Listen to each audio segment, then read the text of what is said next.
What It's is love? Sapper, Baby, it's subscribe to Sapper, me. Sapper the Subscribe to Sappy me, hand who- please. Now, Homer, don't you eat this pie. Okay. Excuse me, are y'all with the cult? We're not a cult. We're an organization that promotes love and... Yeah, this is it. If you're wondering what Twilight's title of Princess of Friendship means, then you're about to find out. It's really stupid, and if I were Twilight, I'd ask for a refund. Just, like, amputate my wings. Celestia, I want out.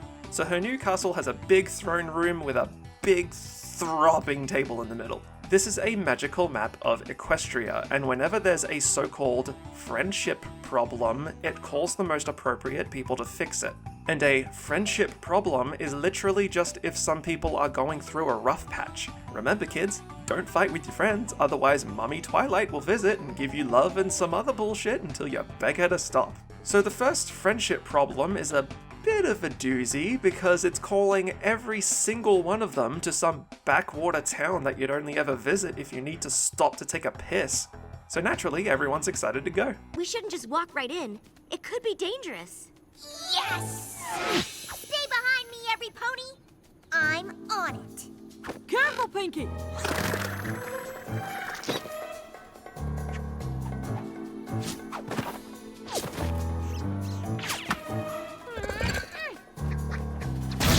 Oh my god. This is where the map sent us.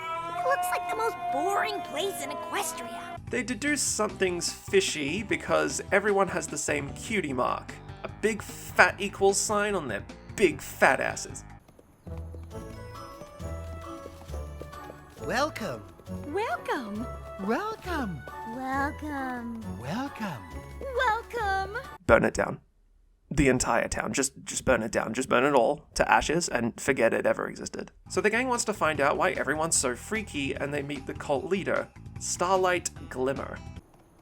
Hi, Spyro! Welcome to Glimmer!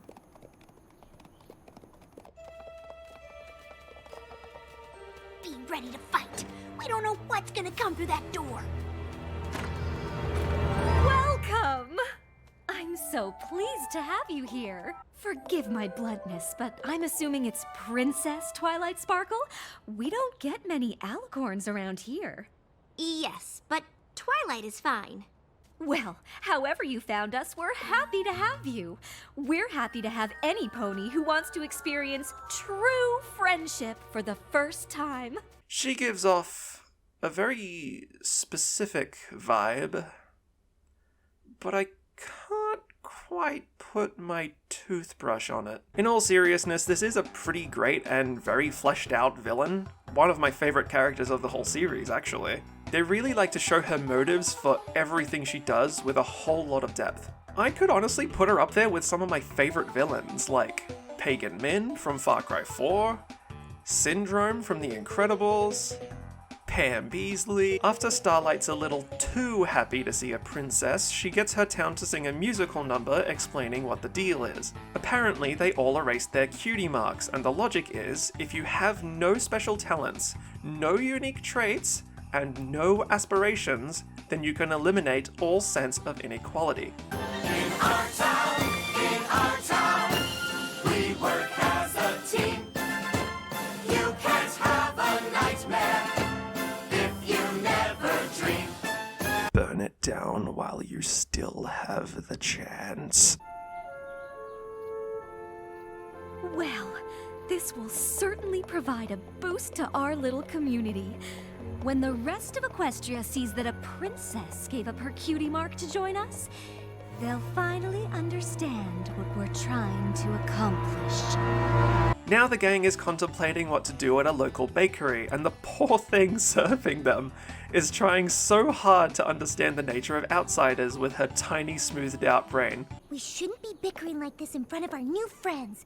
Really, Applejack, you're almost as bad as Rainbow Dash. Don't drag me into this! Well, he wrote me into this. What about me? He wrote me in. Is your friendship ending? Are you crazy? We'd never let a disagreement get in the way of food! Okay, well, my name is Sugar Belle. What can I bring you? We have muffins. Ah! I guess you're right. And the sooner we figure out why, the sooner we can go home. Forgive me for overhearing, but just a moment ago you were disagreeing, and now it sounds like you're agreeing. Uh-huh. Well, you had such differing opinions and cutie marks. We have differing opinions all the time, darling. But you look like you're friends. We are friends. I'm sorry, I'm just having a hard time understanding. Different talents lead to different opinions, which lead to bitterness and misery. So, why aren't you bitter and... Oh, poor thing. The baker invites them inside for a super secret thing, and they take it as a sign she's defecting. Hello? Sugar Belle? Thank you for coming. Why did you want us to come down here? So no pony could see what's about to happen.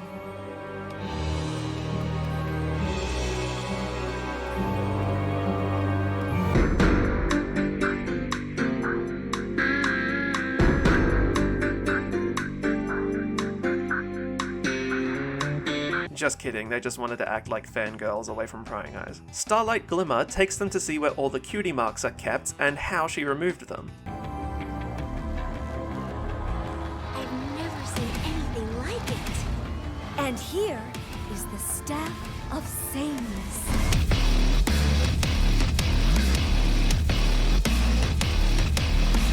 Bippity boppity crap, you fell into a trap.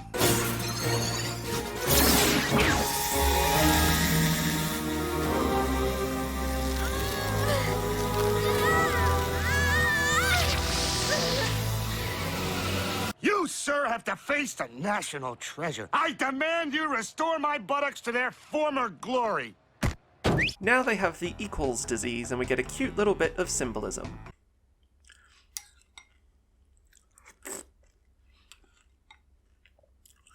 So the girls are all trapped now, without their unique traits. Listening to, like, the most ominous brainwashing I've ever heard. In sameness, there is peace. Exceptionalism is a lie. Free yourself from your cutie mark. Choose equality as your special talent. It sounds like if Tom Cruise got... I don't know.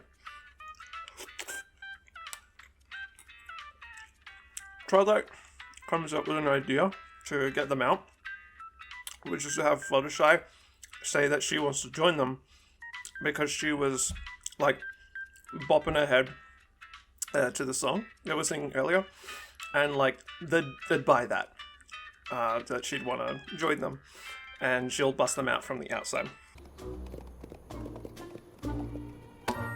I'd like to join.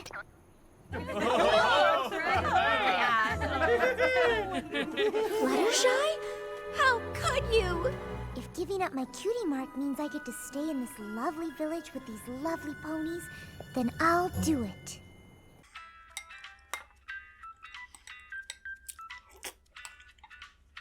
She waits till nighttime and spies on Starlight Glimmer and finds out that she wants to hold on to Twilight's mark and that she herself hasn't removed hers.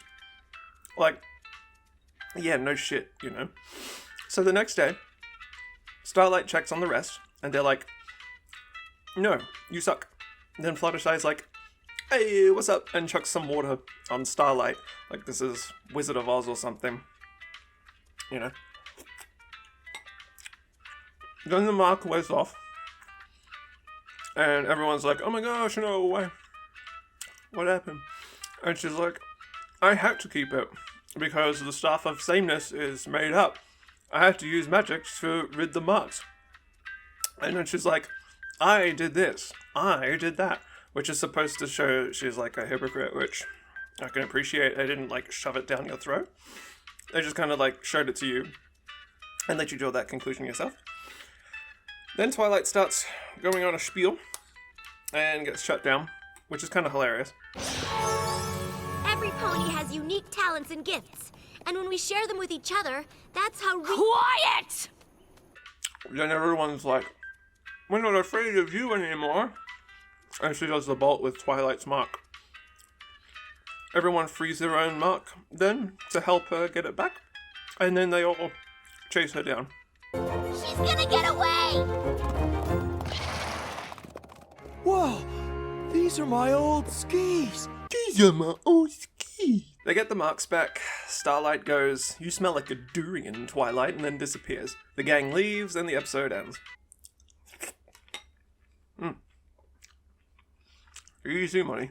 I'm upset. Louder! I'm upset! Say it louder! I'm upset! So the end of this episode is kind of interesting to me, and honestly, it's super uncomfortable to watch. The premise is simple. Rainbow Dash's pet tortoise, Tank, is about to hibernate for the winter, and because Rainbow doesn't want to see him go away for that long, she tries to delay winter since Pegasi control the weather. The point is acceptance and letting out your emotions and shit, so at the end, after she did all this crazy stuff to try and delay it, Fluttershy tells her to just accept he'll be gone, and then immediately after, we just see Rainbow Dash, a character who I'm pretty sure we've never seen emotionally open up until now, crying her goddamn eyes out for so long. It literally goes on for 2.5 whole minutes. I checked. I don't know if you're here to cheer me up or what, but I'm fine. Let me handle this. Rainbow Dash, your winter is going to be petless.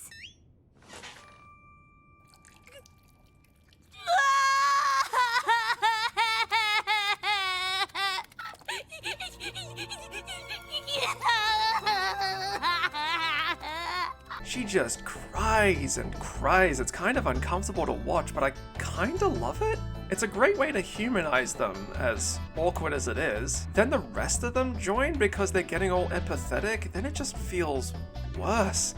Oh, you poor, poor thing. I can't bear to see Fluttershy cry. It's just heart-wrenching.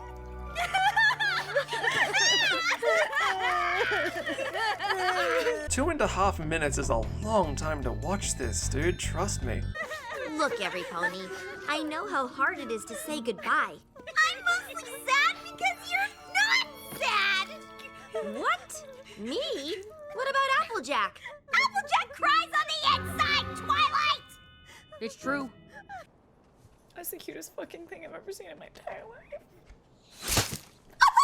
This is a pretty fun Discord episode because we finally explore how he behaves on his own. And there's no focus on if he's a bad guy or not, finally. So Discord and Fluttershy are having tea and he's just waiting for a chance to metaphorically tear her clothes off. Then she drops a bomb by saying she's taking a new friend she met to the Grand Galloping Gala, which is something that comes up in the Season 1 finale. I skipped over it because it's irrelevant and uninteresting.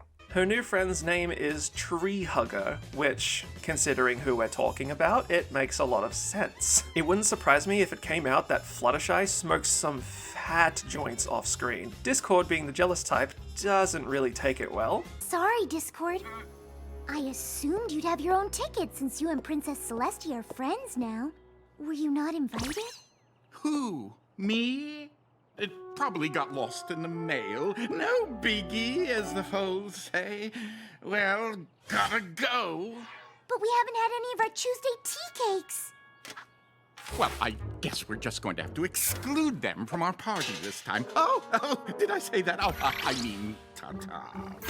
He assumed she would take him to the gala, but now he knows she's taking someone else. He's on a quest to make her jealous by finding someone else to go with.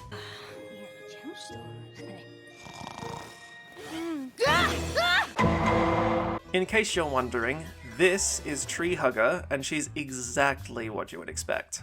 Oh, how rude of me. Tree Hugger, this is Discord. Discord, Tree Hugger. Radical to meet you. Really digging your vibe. My vibe? The best part of the episode is when we get to see where Discord lives. We also see him going completely insane while doing chores at home, and it's fantastic. No, here. Take my +1. I insist. Before some pony else thinks he's my friend and expects to be asked instead. What's that? You're worried Discord might be upset? Not a problem. I can make more new friends anytime I want. I love seeing this side of Discord. It's a massive contrast to when you first meet him and he's all intimidating. So the mailman arrives somehow, and he finally gets his ticket from Celestia. My ticket to the Grand Galloping Gala. I was invited after all. Why is this so late? Well, I got a little lost after I escaped the flying badgers. Can you point me in the direction of the bottomless pit? I think I can make my way back from there. Over there, somewhere. Just Fuck! Announcing the spirit of chaos, Discord and his guest, the Smooze! Oh my god. That's the cutest thing I've ever seen. Good evening, every pony. What a glorious affair. He does have a yen for shiny things. The rascal. I want him. Also, yes, you are seeing that correct. Discord is dressed as Lloyd Christmas from Dumb and Dumber. This is also not the first reference in the episode, as there was one earlier referencing Metal Gear Solid. Have a wonderful, special, fantastic day. Oh, hi, Discord. Want some cake? And there's a lot of other references in the entire season, but we'll get to those. Discord spends his time at the gala trying to make Shutterstock jealous, but ends up pissing everyone else off instead. All while Smooze is growing in size by eating random things he sees, like the good little growing boy he is. Also, Discord impersonates some comedians in this scene that children wouldn't even know existed, such as Eddie Murphy from Delirious, which was an R-rated special released in 1983. I guess that's not much better than referencing a complex adult-rated video game about tactical espionage released on the PlayStation 1. I assume this is for the parental audience, which I guess I can appreciate.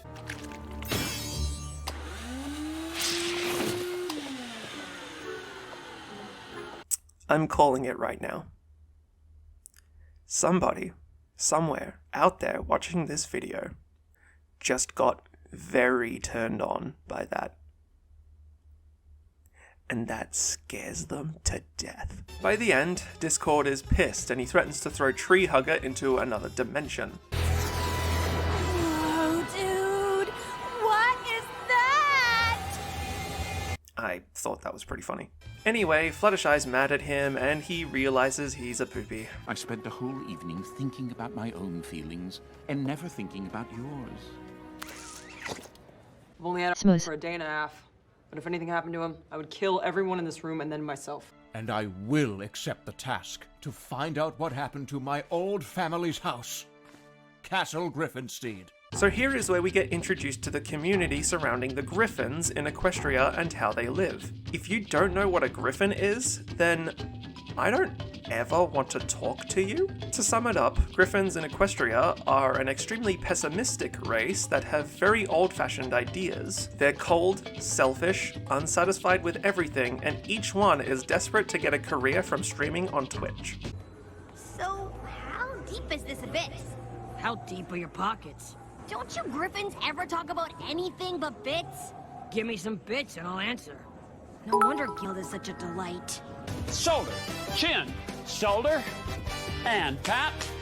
Double dream hands. The episode Slice of Life is the 100th episode special for the series. Hearing that, I thought this episode was going to suck fat horse-nips because special episodes generally stink. You guys ever see that one random Simpsons special where they're all dancing at the beginning? Makes me wanna lobotomize myself. Fortunately, in this case, I can safely say I was wrong. Very wrong. This is debatably the best episode of the season and one of my personal favorites in the series. Let me explain. The premise of the episode is extremely simple and it serves a much more important purpose than it gets credit for. It's simply an episode in which none of the main characters have any involvement. It takes place on a wedding day for a donkey couple who live in Ponyville, and we get a glimpse into the lives of the characters who are always hanging out in the background. In case you haven't noticed, there's only a select handful of characters that are on the animator's palettes when they construct scenes with extra actors in the background. They are not randomly generated upon construction, they are prefabricated. So over the course of watching the series until now, I can tell you with 100% certainty that you notice these characters repeating. A lot of people would tell you this is laziness or just a way to be more efficient. I believe this may be more intentional than that, and I have the juice to back it up.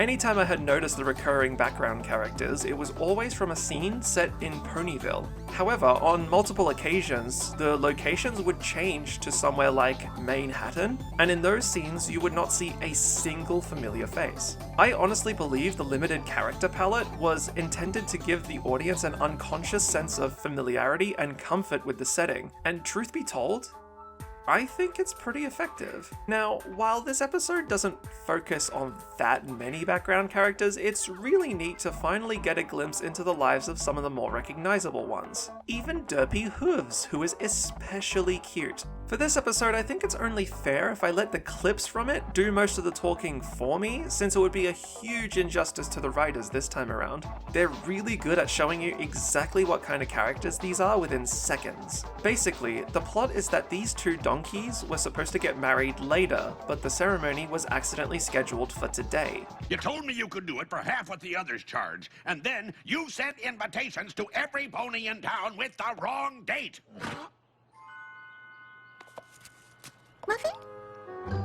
And from here on, we just meet a whole bunch of characters in short bursts as they all prepare for the wedding, all while the main characters just mess around in the background. Literally. Keep in mind that everyone we meet has already made multiple silent or minuscule appearances in the show. I'm pretty sure that none of them have just been made for this episode. So Derpy gets all stressed and says, I really messed up on those invitations. I feel just awful, Doc. Oh, I wish there was a way I could go back in time and fix all this. Going back in time is old thinking, my friend. I was working off a cutting-edge theory of making time come forward to you. My life's work, decades, centuries really, of research and experimentation, and I nearly had it cracked. Turns out there's a magic spell for it.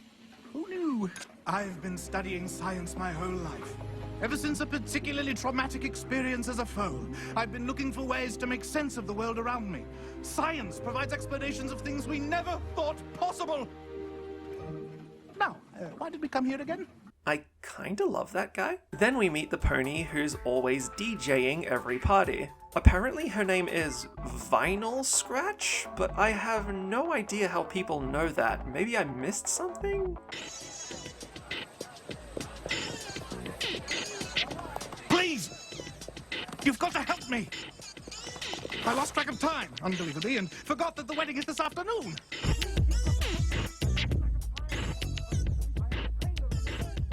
Have you seen Rarity? She's got to alter the sleeves of my suit, and she's got to do it now! Oh, thank goodness. Lead on, my friend. Then there's another reference. Can you guess what it's The Big Lebowski? Which was also referenced in an earlier episode. And was referenced in an episode of Foster's Home for Imaginary Friends, which was another Lauren Faust show. Did she just love this movie or what? Science Boy then asks them to tailor a suit for the wedding, which I don't know if that's a thing in the movie. I haven't seen it, but I honestly doubt it. This next scene is pretty neat. Do we know what they're wrong about? The way they're huddled up like that, I'd say it's either a friendship problem or a monster attack. A monster attack? Blast! I'm performing at the ceremony this afternoon, and I still haven't sorted out what to play. How am I meant to practice with a monster invading Ponyville? Maybe it's just a friendship problem, and it'll all be cleared up in a half an hour or so. I hope so. You! Me? I need to move an entire wedding from tomorrow to today. But no pony's asked me to organize anything since Twilight came to town. So you'll do it? I used to be the best organizer in all of Ponyville. You better.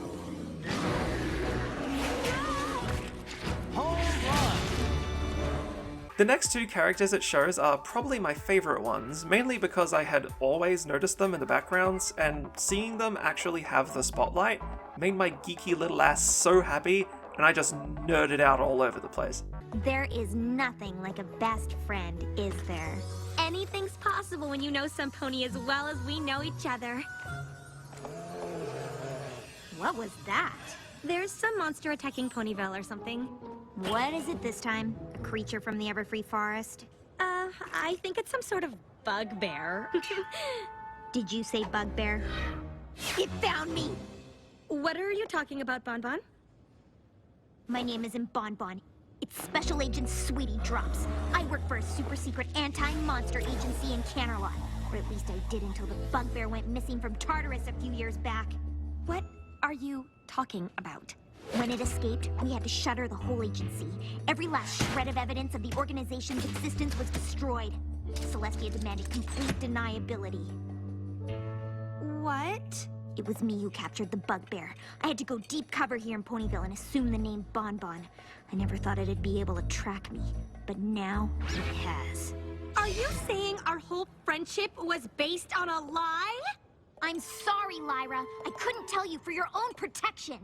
But the lunches, the long talks, the benches we've sat on, none of that was real?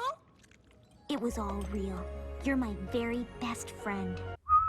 Aren't they just adorable? Now, while I absolutely love these two to death, the next scene just wraps this whole episode in a neat little bow, slaps a stamp on it, and mails it to Kris Kringle. I'm just gonna let the whole thing play out unedited.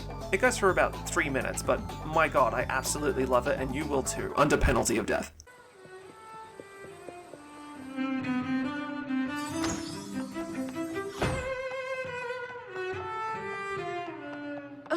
All these wedding songs are so standard. I want Matilda and Cranky's wedding to be special.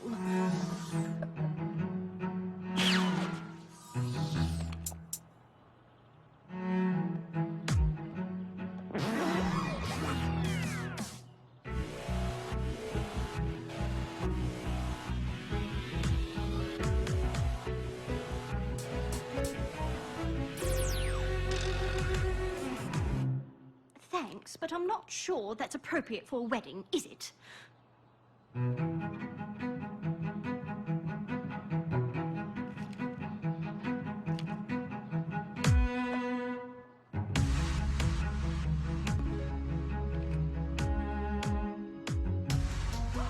That's more like it!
What is life?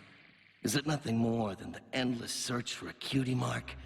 And what is a cutie mark but a constant reminder that we're all only one bugbear attack away from oblivion? And what of the poor gator, flank forever blank, destined to an existential swim down the river of life to an unknowable destiny?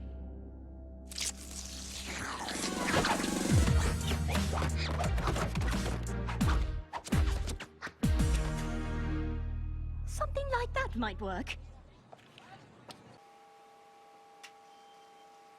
I'm so utterly, wholeheartedly sorry. It's great, okay? I don't care if you think I'm weird, I love that scene so much. So these two characters named Vinyl Scratch and Octavia, once again have no idea how people know their names, are such an adorable pairing that as far as I can tell, they are the most shipped characters in the entire series, just behind the two from earlier. If you ask me, these two make the most sense to ship, due to them having similar interests and having such visibly strong chemistry. Not a bad pairing, I'd give it an 8 out of 10. After that glorious scene, everyone just ends up enjoying the wedding while the main characters get locked out. Well, is every pony here? Oh, Set Mayor! Honestly, I think this episode deserves to be watched in its entirety, as it's really easy to want to skip episodes like this over. What I thought was going to be a boring episode turned out to be one of the most wholesome dives into the world the writers have cultivated, and it makes me feel warm and fuzzy inside. How do I look? Like a million bits! Oh, glorious fiction. Makes me forget about the mundane horrors of real life.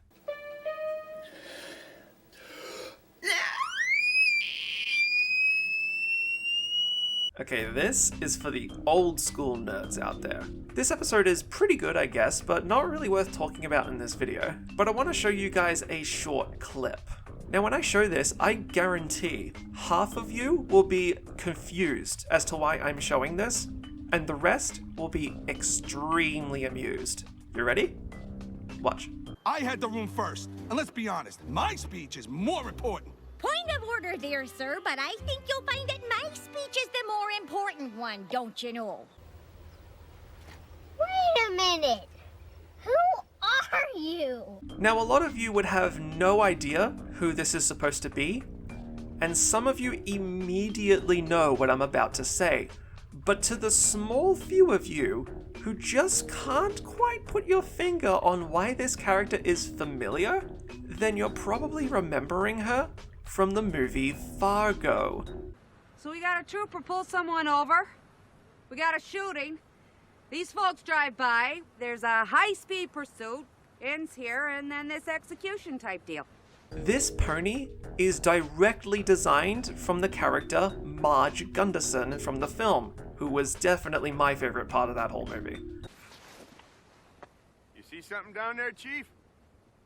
No, I just think I'm gonna barf. Now, if you couldn't tell, I was one of those people who had her on the tip of my tongue when I watched this episode.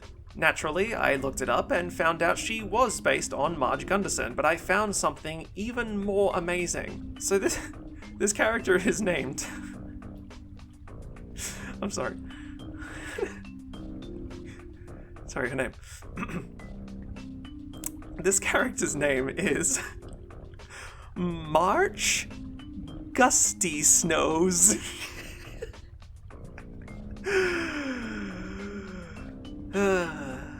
Sorry, I'm done with that now, but wasn't that interesting?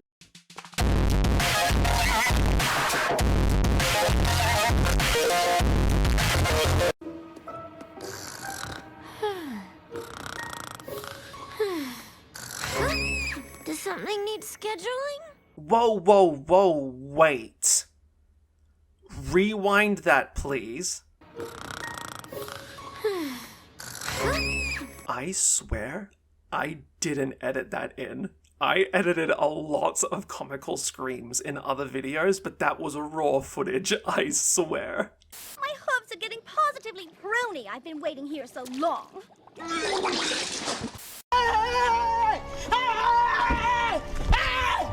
Why are you running? Why are you running? Like episode 8, this one is designed to introduce the audience to more species, this one in particular being the Society of Yaks. Prince Rutherford, Your Majesty. On behalf of all of us, I welcome you to Equestria. Me honored. Yaks hope for great friendship between ponies and yaks. Friends for 1,000 moons! In case you're curious, the gist of the episode is that Pinkie Pie is tasked with being public relations for Ponyville to welcome the Yaks and form a political alliance, which proves to be challenging due to their stubborn nature. Just like Yak Yak stands snow, right? Because snow is snow, no matter where it comes from. This not yak snow! Seriously? The Yaks are pretty easy to understand. They're basically traditionalists who are extremely stubborn and set in their ways. They also love smashing things. The episode itself is okay, and I really enjoyed seeing Pinkie Pie under extreme pressure. Why are your eyes darting around like that? That's what I do when I'm not nervous! Also, there's a Beatles reference in this episode, and it's not subtle. Suddenly, pow! We were rescued midair by the Wonder Bros, and then they gave me a ride to Manhattan. I joined a traveling band, and we played some shows here and there. Got popular, almost made it big until creative differences tore us apart. So this means that Pinkie Pie is the Ringo Starr of the Pony universe? Or does this mean that Ringo Starr is the Pinkie Pie of this universe? My nigga, you just got roasted! Man, if you want a really intense example of Chekhov's gun, then this will blow your mind. So the plot of this one is that Twilight is accidentally reminded by Spike that she used to be a really shitty friend back in Canterlot. That's kind of funny, isn't it? All these ponies coming to you for advice about friendship. What's funny about that? You know, because you used to be famous for being such a bad friend. Bruh. So now she wants to go back to Canterlot and make amends, considering she's the princess of friendship and all. She goes back to her house and we get a cute reference back to the pilot where she read about the elements of harmony. Look, it's predictions and prophecies, and it's still open to the elements of harmony. There's even a reference to a throwaway gag where Spike's present gets destroyed. I mean, I'm pretty sure anyone who has seen this series through only once wouldn't even remember it.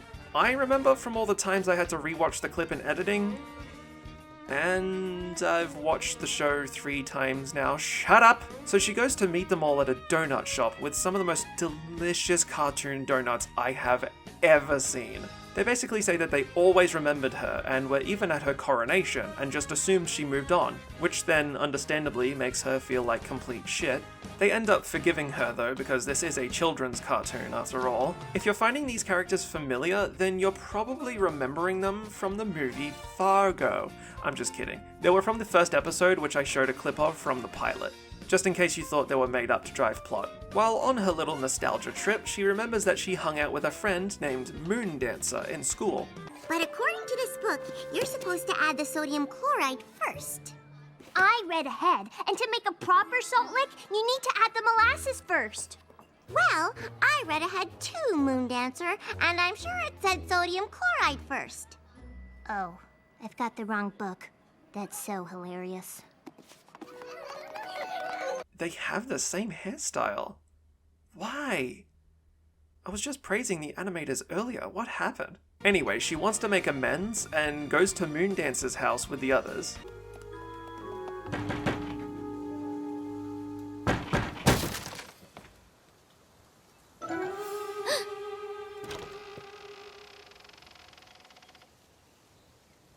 Moon Dancer? What do you want? I'm trying to study. It's us, your old friends. Ugh. They have the same hairstyle. Why? I was just praising the animators earlier. What happened? Whoa! Wait! She has eyebrows! What the hell? I don't think any of the characters have ever had eyebrows. So she's like, how did it get like this? And they try to think of reasons she became a recluse. Okay. Now this one blew my mind. It's like she doesn't even exist. Was she always like this? Well, she always was a little shy, but for a while there, she was really starting to come out of her shell. Remember when she threw that party? Oh, right. I think you might have been busy that day. There you are, Twilight. Moondancer is having a little get-together in the West Castle courtyard. You want to come? Oh, sorry, girls. I got a lot of studying to catch up on. So in that very specific clip from the pilot, Moondancer was about to open herself up to new friends for the first time ever, and since Twilight, her only friend, didn't come, she basically just shut herself away from the world. Can you imagine the guilt? First time I saw that, I left teeth marks in my fist. Twilight basically destroyed this poor girl's self-esteem with a wave of her hoof in a clip that nobody remembers. Would you like to come to Moondancer's party, Twilight? No thanks, I want to study the elements of harmony.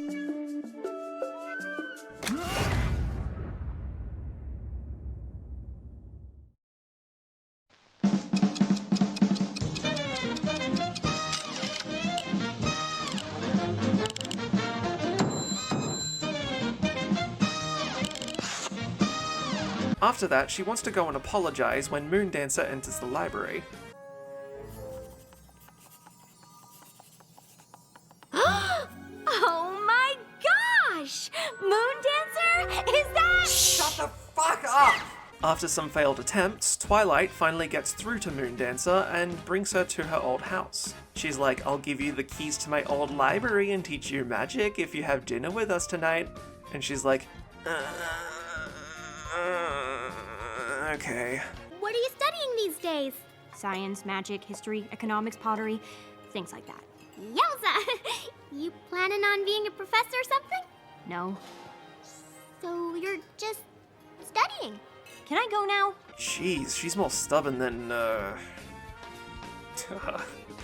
don't know, more stubborn than Melody when Jacob puts on a mean compilation. Anyway, she hatches a scheme and decides to bring Pinkie Pie to Canterlot. I went to get my secret weapon.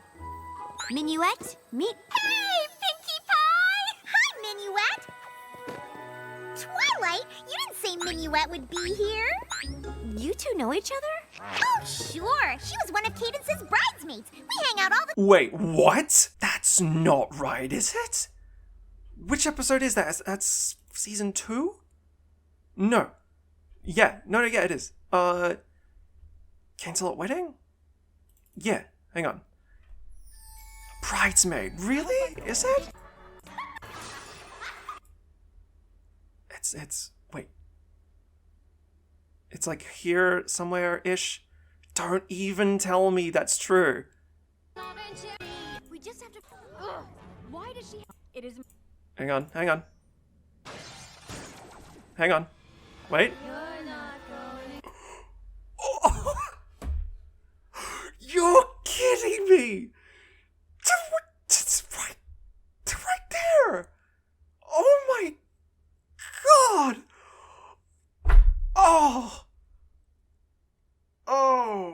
Oh my god. I am actually, like, angry. Hold on. Oh my god. Oh, I have a headache. Oh my god. So then Twilight holds a party, and Moondancer forgives her, and everything's all good and sunshine and rainbows and all that fun stuff. Please, you've got to let me make this up to you. And you think this is gonna do it, huh? Yes? Well, sure, why wouldn't it? That was only the first time I ever put myself out there, and then you didn't even bother to show up! Then you left town without saying goodbye, even though we were supposed to be friends. I was humiliated. I felt like I wasn't important. I never wanted to let myself be hurt like that again. Those three finally convinced me that I had value, that other ponies might like me and want to be my friend, and you didn't show up!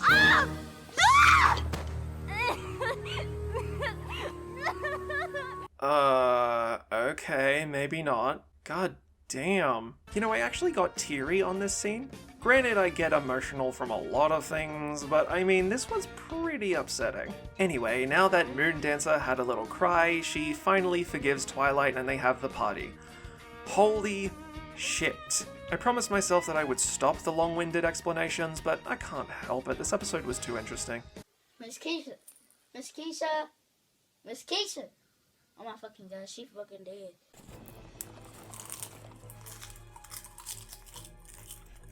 I love this episode. It's good. Greetings, Tantibus.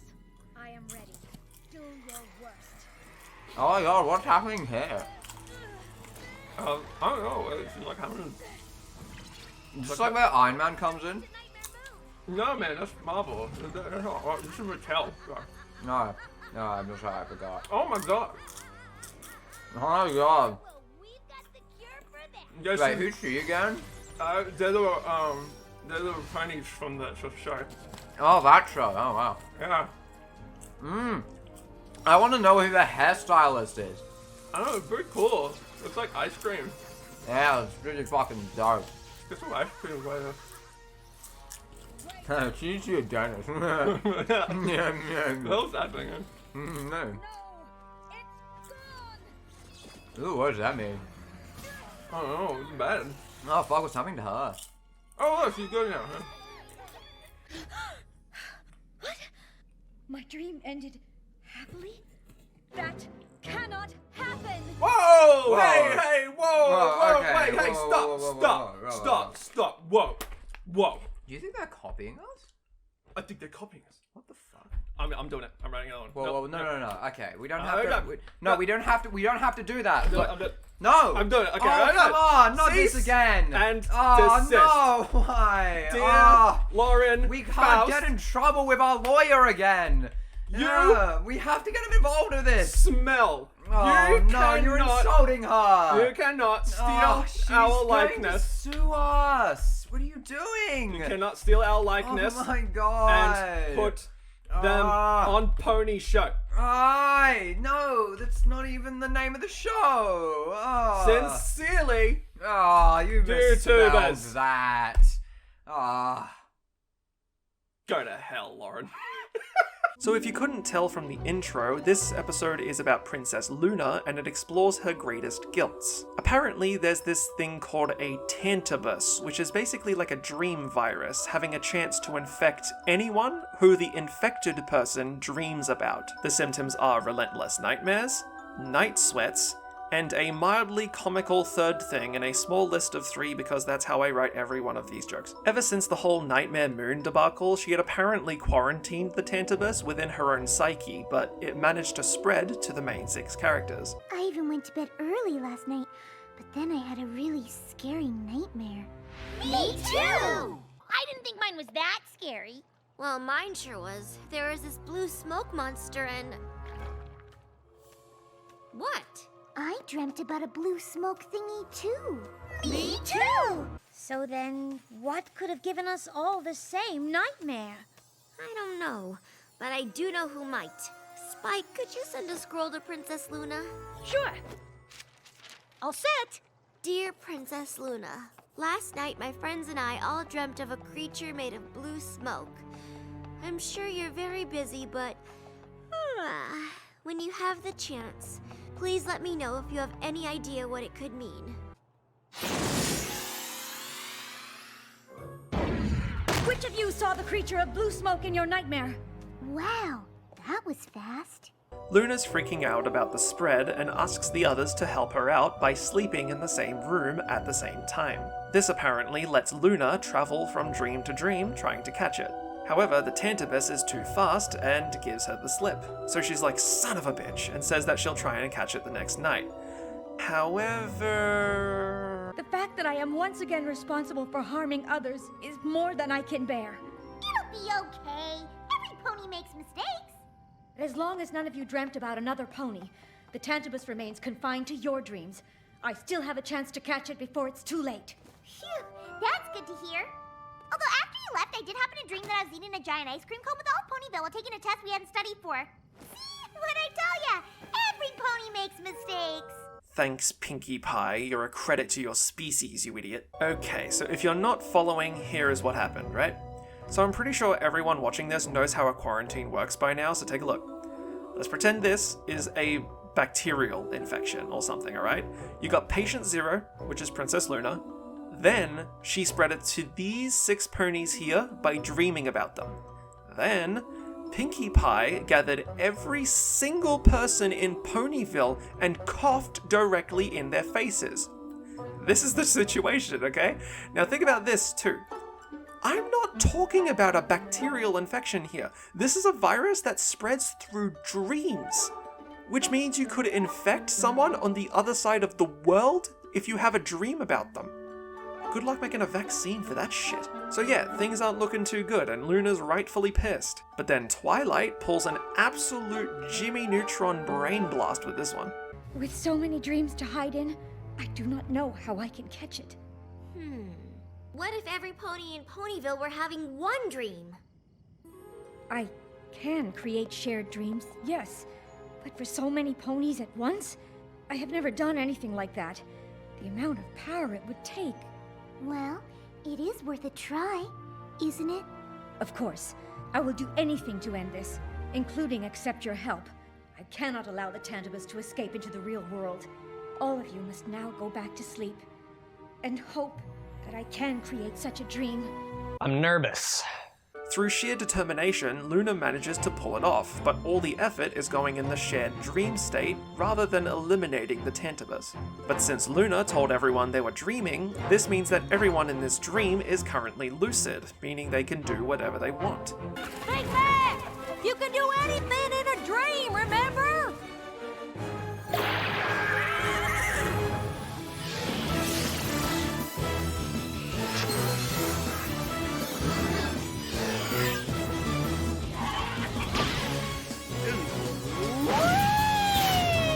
So they all try and prevent the Tantibus from leaving, but it's not enough to stop the situation. But then, we find out where the Tantibus came from, which I found so damn interesting I decided to explain the entire goddamn episode to you. I cannot hold this dream together much longer! Equestria will fall because of me!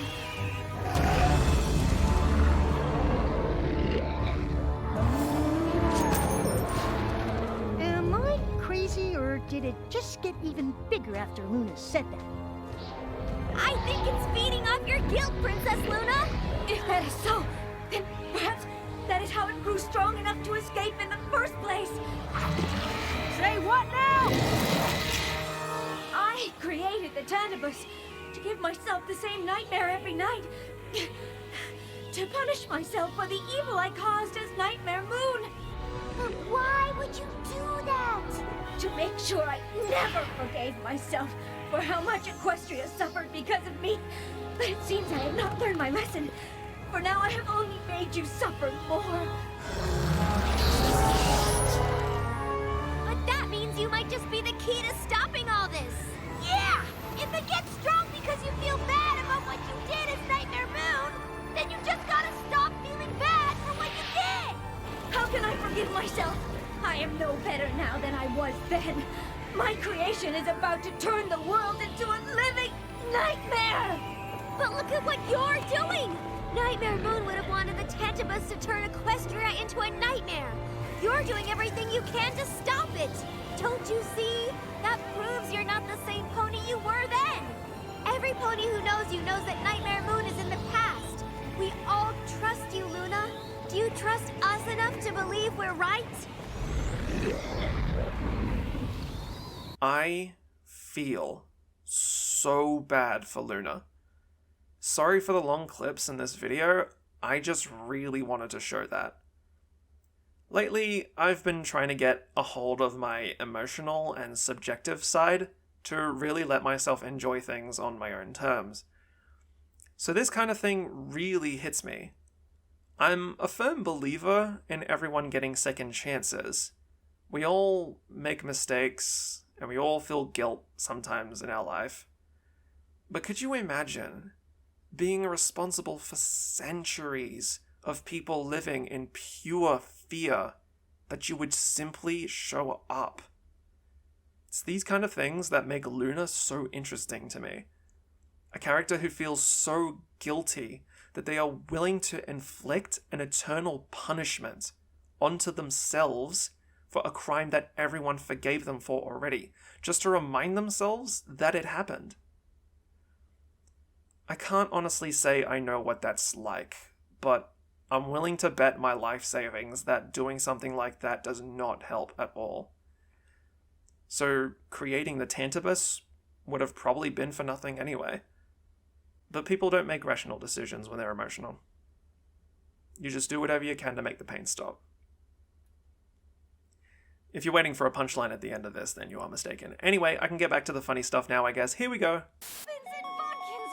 Oh, thank you. And I promise to run everything following your rules. I would expect nothing less. Oh my God!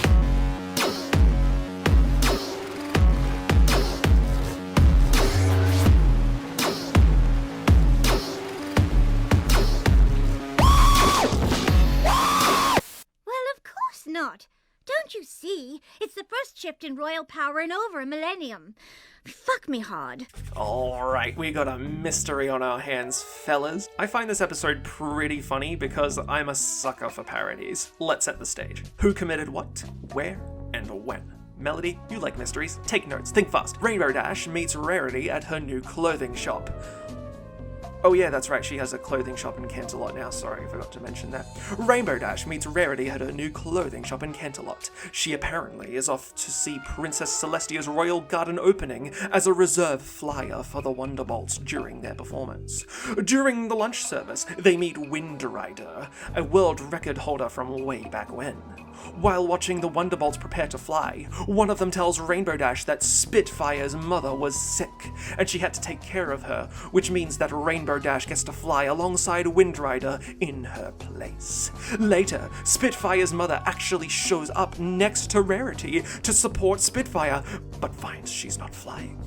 Everyone gets confused, and ultimately settles in the conclusion that Rainbow Dash sent Spitfire a fake note to send her away and take her spot. She swears she didn't do it, but they say if she could prove someone else did it, then they won't ban her from the Wonderbolts forever. Who did it? Who did it? Here's what they find out in the investigation. Exhibit A! A large chunk of rainbow hair was planted in Spitfire's room. Exhibit B! The guards of the halls hadn't seen a single person into the wing where Spitfire's room was, but at one point went to eat some mysteriously placed cake that they thought was a gift. Exhibit C! Upon asking the seller of the cake who the customer was that bought said cake, she claims it was a pony clad in shady clothing with a distinctly raspy voice. Exhibit D. Wind Rider did it! I saw him do it! Apparently, Wind Rider framed Rainbow Dash because she had a high chance at taking over the world records that he set. Anyway, I don't actually care that much about the mystery, it's very much so a children's mystery, but I do like this episode because it's a very solid parody of noir films. Rarity basically takes it way too far and just pretends she's in a movie, and it kinda nails it. We had a long road ahead of us, Rainbow Dash and I. Well, not too long because we didn't have much time, but the point is, I was up for the challenge. I think I like this a lot because it's not just a noir parody for the sake of it. They actually bothered to include Rarity's personality into everything, which shows off her sense of vanity quite a bit, and I love it. Rainbow Dash was getting antsy, but I had faith I could clear her name and find the real culprit. What are you doing? Oh, just thinking thoughts. Rainbow Dash was right. In order to solve the mystery, we had to be focused, driven, 100% in the... Ooh! The damask pattern on these curtains is exquisite! Oh, and this velvet rope holder. Oh, it's just... We don't have time to look at the decor. So we did take one little break when we ate that cake. What kind of cake was it? Cherry with a custard filling? Was the frosting vanilla or chocolate? Chocolate. Was the base of the cake decorated with buttercream rosettes? It was. Ugh! Who cares how it was decorated? Rainbow Dash was questioning my methods, but I knew what I was doing. Do you? Oh. Did I say that one out loud? Rainbow Dash's tactics were, well, horrid. It was time for another approach. Perhaps I should take it from here? You castle guards have such a difficult job. I'm guessing that at times it can be rather boring. God Damn it, Rarity, stop sexually confusing my audience. Jacob already has a body pillow. If my parents didn't exist, that would be great. I sit in my room and masturbate. Fuck you, Mom! Okay, so I am willing to bet that you guys don't even remember the Cutie Map Crusaders. Well, here's a quick recap. The Cutie Map Crusaders consists of 3 child ponies, or fillies I think is the word. Applebloom, Sweetie Belle, and Scootaloo. They haven't found their calling in life yet, which means they don't have their cutie mark, so the Cutie Map Crusaders is a club they made up to help each other discover their cutie marks. We could be Cutie Map Crusader carpenters. Hammer. Hammer. Hammer. Hammer. Hammer. Hammer. Basically, throughout the season, these 3 have had numerous episodes about them, and while I find them adorable, I generally don't care about their stories too much. They would basically just try and find new ventures and hobbies to engage in, but regardless of how successful they are, they always find themselves without marks. And sometimes they would inadvertently help others find their marks instead. And here, in Season 5, Episode 19, we find the finale to this giant stagnant arc, so here you go. So a young little boy named Pipsqueak, that's his actual name, I'm not making fun of him, is looking for some campaign managers to run for student body president, and the Crusaders are pretty eager to see if they can get cutie marks in politics. So before I go on, I just want you to keep in mind that their episodes pretty much went exactly like this for 5 whole seasons. Sorry I barely covered them, but just, you know, pretend that you've been following these 3 for 5 whole seasons. So in regards to their campaign managing, let's cover the deets. Pipsqueak, Pip for short, can't be running unopposed. Who is he running against? Her name is Diamond Tiara, a stereotype rich, spoilt girl complete with a lackey. Is Diamond Tiara a good candidate? No, the show makes it very clear that she's selfish and annoying and is only president because her mother is president of the school board. Of course, it doesn't hurt that her mother, spoiled rich, is president of the school board. Exactly! Which is why when Diamond Tiara is voted student pony president, the school will be putting a statue of her in the center of our schoolyard! Silver Spoon? That was my big announcement for when I won! I was only trying to help. I don't need that kind of help. Now, is Pip a good candidate? Who cares? It really comes down to if the Crusaders are good campaign managers. Actually, it kinda doesn't. It's student politics, like who actually cares? There really isn't any way to tell if they are good campaign managers because the election is kind of a joke. On one side, you have someone who is blatant in their disregard for others and openly expresses their feelings of superiority, and on the other side, you have Diamond Tiara. I'm kidding. The election goes how you would expect a My Little Pony depiction of politics would go. With a song, of course. It's time for a new leader. It's time to make a change. We're here to fight for what we believe. But the thing is, they may as well be campaigning for a literal rock, because Diamond Tiara practically hands the election to them on a silver platter. I've a tiny suggestion that you should be aware. You could probably win this election if you show them all you really. I don't recall asking you to speak. Well, if that's how you treat your best friend, then I choose Pipsqueak. Stand strong and don't be afraid. So is Pip like a cow? Okay, it's pretty obvious he wins, right? And now, let's see how this episode ends. We finally... Oh, wait! We're not even halfway through the episode. Very interesting. Guess you're not as good as you thought, Flanks. In fact, I demand a recount. Trust me, Diamond Tiara. Pip won. I'll be the judge of that, Miss Cheerilee. What? 1 vote! Silver Spoon! You didn't vote for me? No, I didn't. But you're my best friend. Am I? 'Cause I tried to help by mentioning your your surprise statue, and suddenly I wasn't even allowed to speak. You could have actually won this election if you just listened to me. You want to know how? Sorry, I'm not allowed to speak. What? I don't have to follow her drama anymore. Oh, shit! Did this episode just throw a curveball? What? So yeah, the whole election thing only lasts for 7 minutes. The other 14 minutes are about Diamond Tiara. And let me just say, I love what they did with it.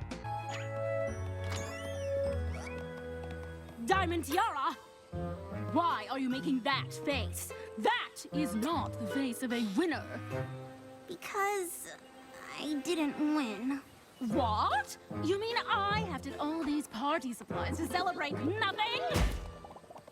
Sorry, Mother. It's bad enough you lost to that transplant from Trottingham. But imagine if you lost to one of those blank blanks. As a rich pony, you must always think of your social standing. That starts here in Ponyville and reaches all over Equestria. Don't ever forget that, Diamond Tiara. Ever! Thankfully, I don't personally know what it's like to have parents that treat their children like trophies. Love you, Mum. However, I do know that this kind of behavior is very real, and as cartoony as this depiction is, it probably, well, hopefully, got through to any children going through the same thing. So after that nonsense from her mother, the music team decides to flex themselves some more, with probably some of the best vocals I've heard in the whole season so far. I mean, it's nothing like Cadence's singing voice, but it's still good. If I'm a diamond, then why do I feel so rough? I'm as strong as a stone, even that's not enough. There's something jagged in me, and I've made such mistakes. I thought that diamonds were hard, though I feel I could break. Would you believe that I've always wished I could be some pony-esque, yet I can't see what I need to do to be the pony I wanna be. I haven't found a singing voice credit for this, by the way, so if this is the actual voice actor singing, I will eat my own ass. So now the Crusaders are feeling really bad for Diamond Tiara, who's explicitly stated in her song that she wants to change her attitude, but is afraid of her mother. And with me, being the sappy idiot I am, was feeling exactly the same, but with more tears. Diamond Tiara has been a recurring character throughout the entire series, being nothing but a stereotype. So when the writers finally decided to humanize her, I wanted nothing but for her to be forgiven and become friends with everyone, rather than continuously outcasting herself. Seriously, I was looking like this. Hey, Diamond Tiara, wait up! What do you three want? To gloat, rub in my defeat? Actually, we wanted to invite you to our clubhouse to hang out. Really? Yeah, for real. Well, thanks to you all, I don't have any important class president business to attend to or anything. So I might as well. That sounds like a yes. At this point, Diamond Tiara is being a bit stubborn and withdrawn, which is perfectly understandable. Losing an election isn't likely to get her to change until you tackle the issue at its source, but it does seem like she's cracking a little bit. Do you three just sit around here plotting out different ways to try and get your cutie marks? Actually, yeah. You three are really lucky. We are? Yeah. You get to explore all these options, learning who you really are before you're stuck with something you don't understand. But you've done that, right? Yeah, because I have my cutie mark, and I'm not struggling at all to figure out who I'm supposed to be and what I'm supposed to be doing with this mark that's already on my blank. Are you sure about that? That's a weird question. Not really, since we kind of overheard you yesterday. Were you trying to get your cutie mark in spying? Is that on your little chart?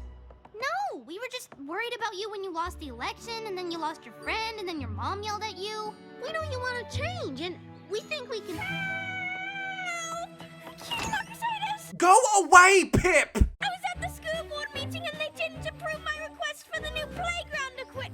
This episode isn't about you anymore, you stupid cow! By the way, if Pip is just going to go to the Cutie Mark Crusaders every time he needs to do something for the job he was elected for, then the Crusaders should have just ran themselves. So Diamond Tiara gets the idea to try and kick Pip out of office so she can be reinstated.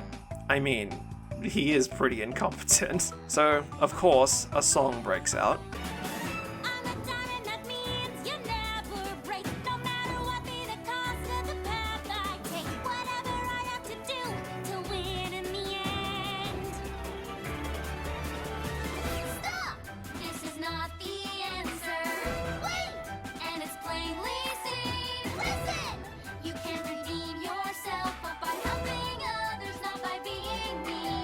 They sure like their music, team. Diamond Tiara, think hard about the choice you're making right now. You can be a better pony. You gotta be kidding me. Diamond Tiara! I just happened to be here for the school board meeting, and this is what I see when we adjourn. My daughter associating with confused, insignificant lowlifes. Socializing with their kind is not how you move up in Equestria. Come, Diamond Tiara. No, Mother! Excuse me? You've spent your life acting like a high horse and raised me to follow in your hoofprints. At first, I thought this was fine, but then I finally realized I wanted something you don't have. Friends! That's enough, Diamond Tiara. Step away from those blank flanks. These are the Cutie Mark Crusaders, and they are my friends. You need to stop calling them such mean and hurtful names. They are working harder to get their cutie marks than any pony I've ever seen. And they will get them exactly when they discover their true talent, which I guarantee will be amazing. Now, will you please deliver this to Father? Yes, of course, dear. I have to thank you, Crusaders. Obviously, I've known since I got my cutie mark that my talent is getting other ponies to do what I want. I just asked my father if he could donate the money for the new playground equipment. I know you were worried for a second there, weren't you? Well, I think it's all gonna work out just fine, Mr. President. Alright, so remember how I said that this episode was the finale? Let me show you how this story arc ends. I've been thinking, Crusaders, we spend an awful lot of time fussing and fretting trying to discover our true talent, but when we take a little time off, we end up helping other ponies figure out their true talent. Yeah, and I think that's way more important than worrying about our cutie marks. Don't you? Absolutely. I don't care if I ever get my cutie mark, as long as I get to hang out with my best friends. So what do you say, Crusaders? Want to just focus on helping others find their cutie marks? Yeah!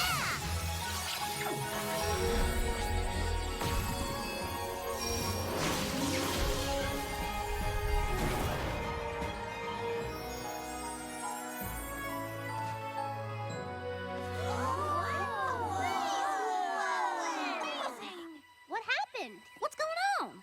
It's your cutie marks. They're amazing!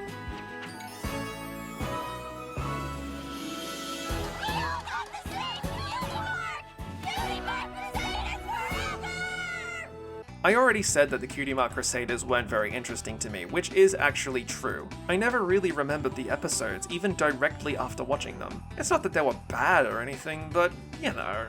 However, when I saw this, I was very impressed. It's a great idea. Honestly, I thought the writers had written themselves into a corner with this. Like, if they discover what their marks are at any point, these three would immediately stop having episodes unless you really got creative with it. So they basically just made it so that all three had a joint cutie mark, which means their calling in life is to be the Cutie Mark Crusaders, helping others find their purpose. That's some genius shit right there. So they finally stopped beating around the bush, gave them all marks, and are still able to write Cutie Mark Crusaders episodes without it seeming stupid. Brilliant idea. Probably a low chance I'll talk about them again anytime soon. Say bye-bye. Bye-bye. What the fuck? What the fuck is this? That is not funny.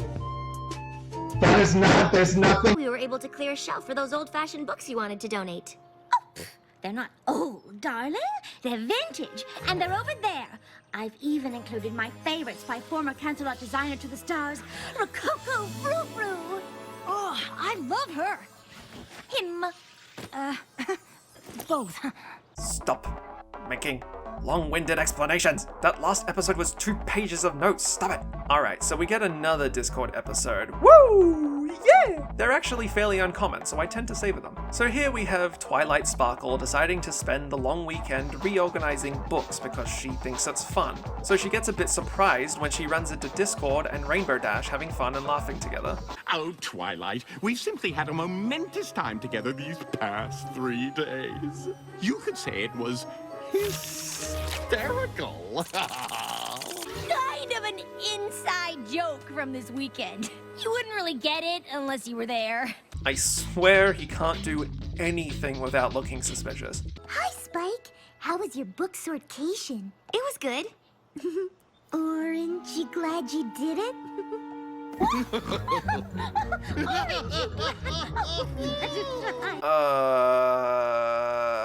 So the episode's about Twilight being jealous that she missed out on all the fun while she was inside, with all of them constantly saying how much fun they had with Discord. Now, in all honesty, I actually felt this episode was kinda boring. I know, an episode with Discord that I didn't care for? Blasphemy! But he really isn't that utilized here. He still has his moments time to time. Well, let me try and paint her a picture, dearest. You see, we were all at Sweet Apple Acres, and I ended up turning the trees into the most... And he really truly is super smug, and I always find it hilarious. What? We haven't even asked how your weekend went. It was fine. And yet you look so glum. Does some pony need a huggy-wuggy? But I feel like he's only used to drive the story here until the very end, and to be fair, the episode is about Twilight. But still, I feel like they weren't as creative with him. Or maybe they were, and I just like it more when he's being a dick. Ooh, are you suggesting time travel? Absolutely not. So that's Marty McFly. There was a thing with Back to the Future in the last one too. Is Universal Pictures watching me? What's going on? So Twilight spends the day forcing everyone to recreate the time they had with Discord so she could experience it too. And Discord absolutely loves it and takes the opportunity to be a dick once more. Well, perhaps we should have another look at the data we've collected. Of course! There is one last variable that we haven't accounted for. What? You! Me? You weren't there observing us. No matter how hard we try, we can't possibly recreate our weekend of fun exactly as it happened, because you'll always be watching, and you weren't there. At the end, it does show that Discord was in fact trying to mess with Twilight. Not too much, just a little. So the episode has that small redeeming factor there. And in regards to Twilight's story, I kinda liked it. It shows that even though she's a princess now, it doesn't mean she is above petty emotion, which she ultimately recognizes. Mediocre episode, 6 out of 10. Okay, so this is like a post-notes thing, but I just noticed, like, when Discord sits in Twilight's chair, he replaces the cutie mark with his face. I don't know, I thought that was pretty funny. I only just noticed it now. It's stupid, never mind. There, that should do it. Ready to go home, Fluttershy? I'd love to, but if we solved the problem already, shouldn't our cutie marks be glowing again? Oh yeah, they should be glowing any minute now.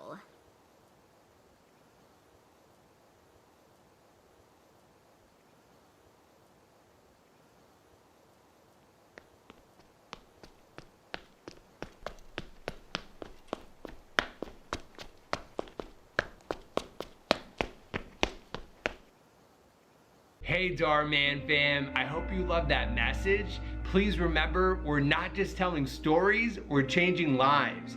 Alright, so I've been joking around every time there's a song by saying the studio is flexing their music budget. Like, the music in the show is good still, but not entirely memorable half the time. However, I wasn't actually joking when I say they really do flex their music budget, and you are about to get one of the biggest examples of showing off I've ever seen. and it's all in this episode. The songs in this episode blew me away. I was not expecting this shit. Let's get to it. I'll try to be more brief this time. The gang is setting up a concert for a super famous pop star named Countess Countess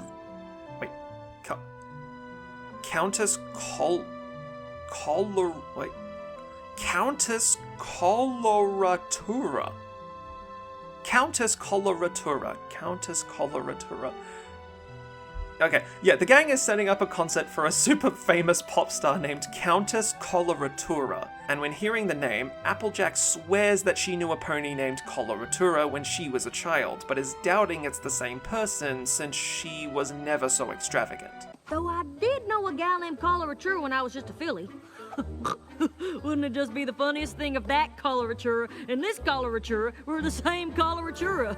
This was clearly some sort of misunderstanding, because Rah-Rah was just as down home as me. Rah-Rah? You have to be kidding. It can't be a coincidence. This is the pony in question, by the way. Looking me in the eye and telling me it's a coincidence is a surefire way to get me to punch you in the face. Alright. You guys probably want to see what the big deal is with this episode's music. Well, lucky for you, there's no shortage in this one. Applejack takes the time to tell everyone of when she knew Coloratura, and this absolutely amazing number plays. Equestria, the land I love, a land of harmony. Our flag does wave from high above for pony kind to see. Equestria, a land of friends, where pony kind do roam. They say true friendship never ends. Equestria.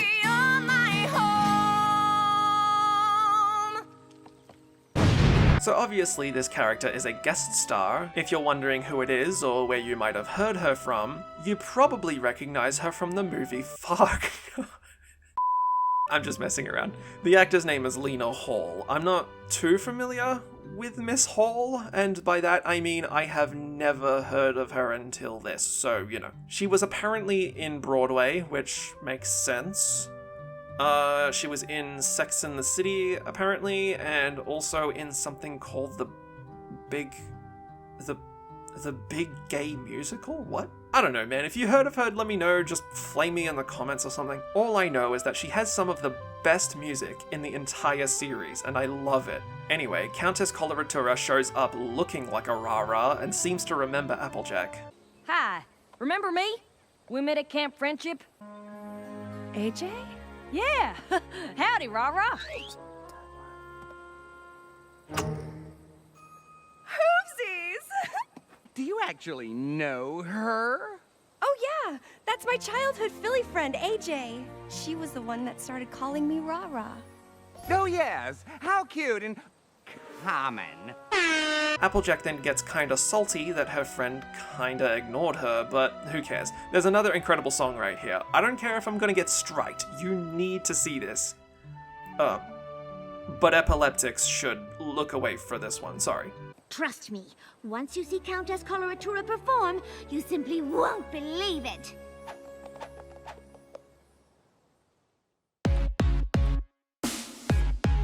Time for the spectacle, time for the show. The lights are bright and the colors glow. I'm not just any pony, I think you know. The time is now, it's about to go. Razzle dazzle, glitz and glam. Turn it all up, it's a spectacle. Razzle dazzle, glitz and glam. Turn it all up, it's a spectacle. Give me more, razzle dazzle. Glitter eyes, big surprise, lights, cameras.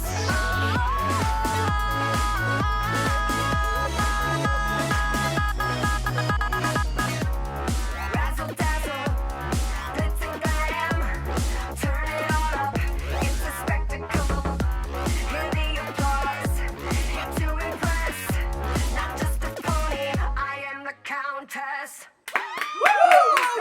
I jack off to you! Show us your feet! They definitely took some inspiration I've actually taken the time to listen to this while writing the script for this video. It's honestly just great. Like, I probably wouldn't keep it on my Spotify playlist or anything, but for the show it's set a new bar. The episode then goes on with Applejack noticing that the manager is being controlling and abusive of Coloratura and worries about her. Coloratura gets annoyed at Applejack because she trusts the manager wouldn't do that, so they devise a plan to show her he's an asshole. Come on now. You just gotta give me a chance to prove what I'm saying is true. And just how are you going to do that? Do exactly what I say. We'll see if that Sven-Gallop truly has your best interests at heart. Pinkie Pie! Yes, Sven-Gallop, sir? We're making some adjustments to the show. Follow me. Cancel the contest for the fillies and schedule me a spa treatment. You know the drill. Deliver or the diva ditches your dippy charity. Okay, Countess Coloratura. All taken care of. You know the drill. You're a Deliver poopy head. or the diva ditches your dippy Can we spell it out? You're a poopy head. So then she fires him and then sort of panics before the performance after deciding to do her own thing instead of what was planned. Applejack then basically inspires her by saying that having no manager is a golden opportunity to do whatever she wants and be herself. Then she gets up on stage. Okay. Don't laugh. This next song made me cry. Jesus, you're a pussy! I'm actually being serious. The first time I saw this, I cried. It may seem dumb, but that's what happened. This song is the best in the episode. Just watch it.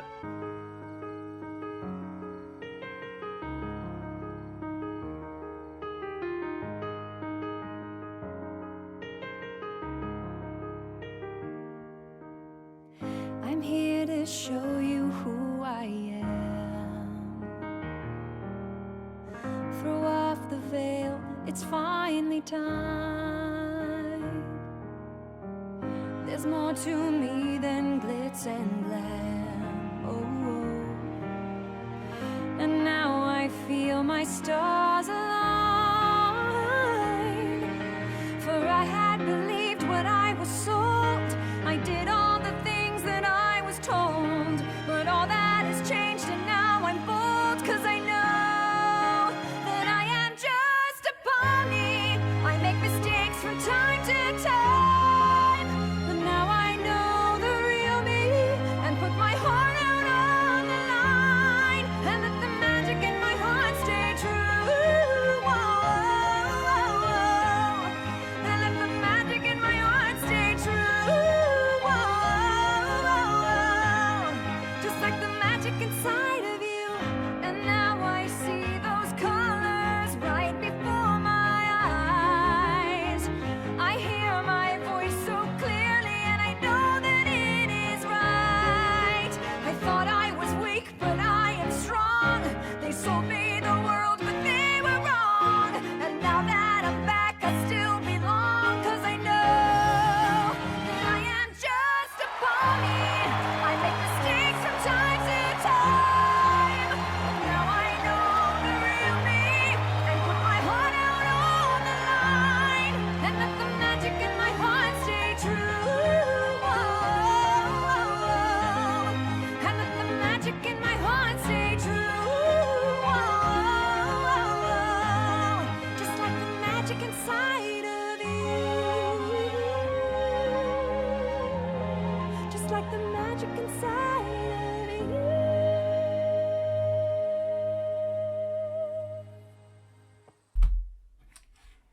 Okay, what'd you think about honest opinion?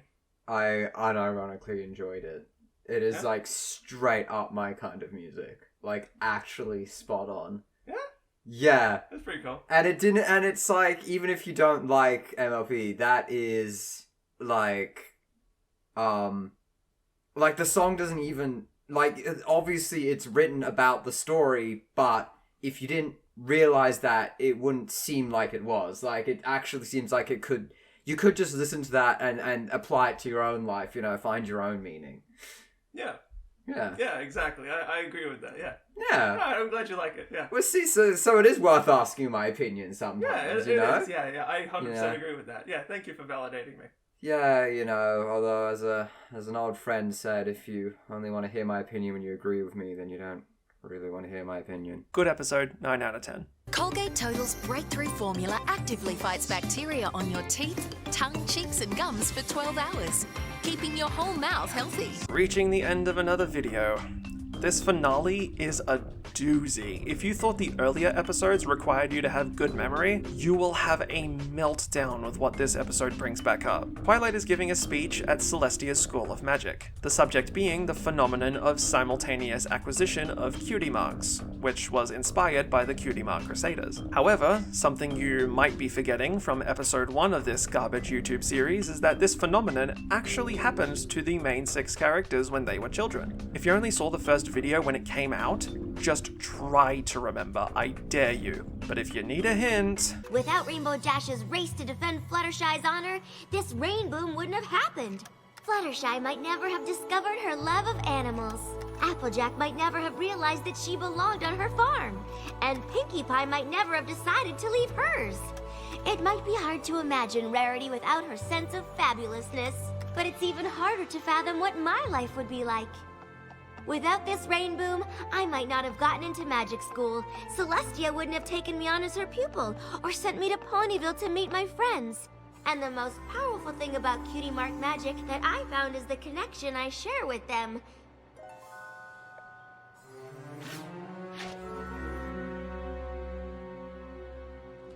But, the real question about Cutie Mark magic is who it seems to affect. If you caught that, then you have a very good eye. It took me a quick rewind to see who it was the first time. Although to be fair, I watched the entire season and by then I already forgot who she was. It was Starlight Glimmer from the first episode of this season, in case you missed it. So now Twilight, being the nervous Nelly and anxious Annie she is, has become really nervous, thinking she's coming back for revenge. And honestly, if there was someone who had the magical capability to take away the meaning of your own life and to make you a worthless husk of a person at the flick of a horn, I would be shitting myself too, regardless if I had royal status. The only person I approve to ruin my life is me! Maybe I was just more stressed about that speech than I thought. Yeah, that sounds better than Starlight Glimmer coming back with an evil plot for revenge. Well, when you say it like that, it does sound kind of silly. Or it's totally true. Welcome home, Twilight.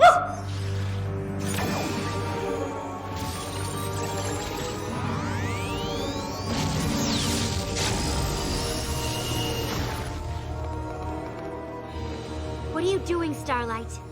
I tell you, but I don't want to ruin the surprise. Won't be needing that anymore.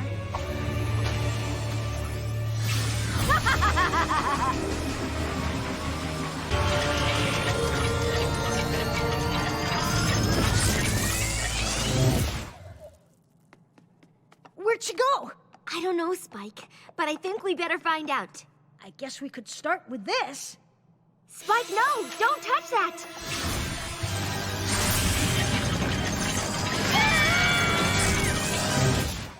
Okay, everyone, just take a deep breath and let's think about this.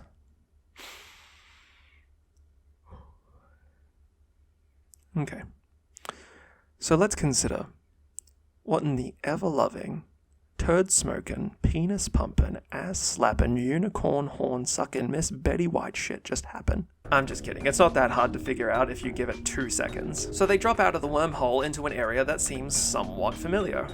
Keep your eyes open. We don't know what she has planned. Isn't that Rainbow Dash? Did Rainbow Dash look really young to you? And I didn't see a cutie mark. You don't think...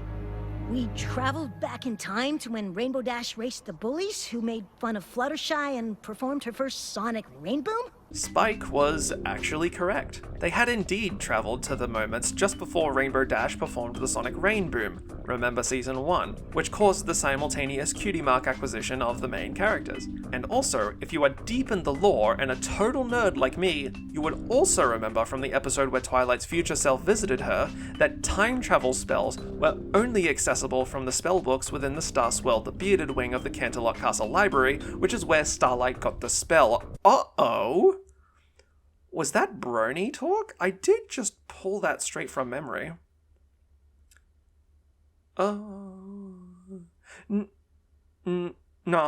I should be fine. So yeah, in this situation, Spike seems to have his priorities straight. Come on, let's go! Go where? To watch the race. I don't want to miss the rainbow.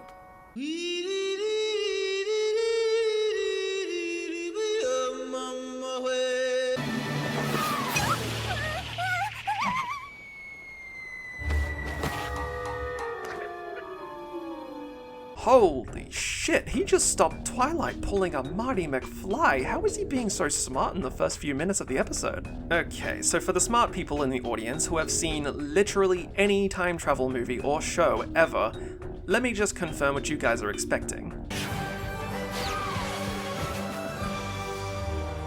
Aw, sorry about this.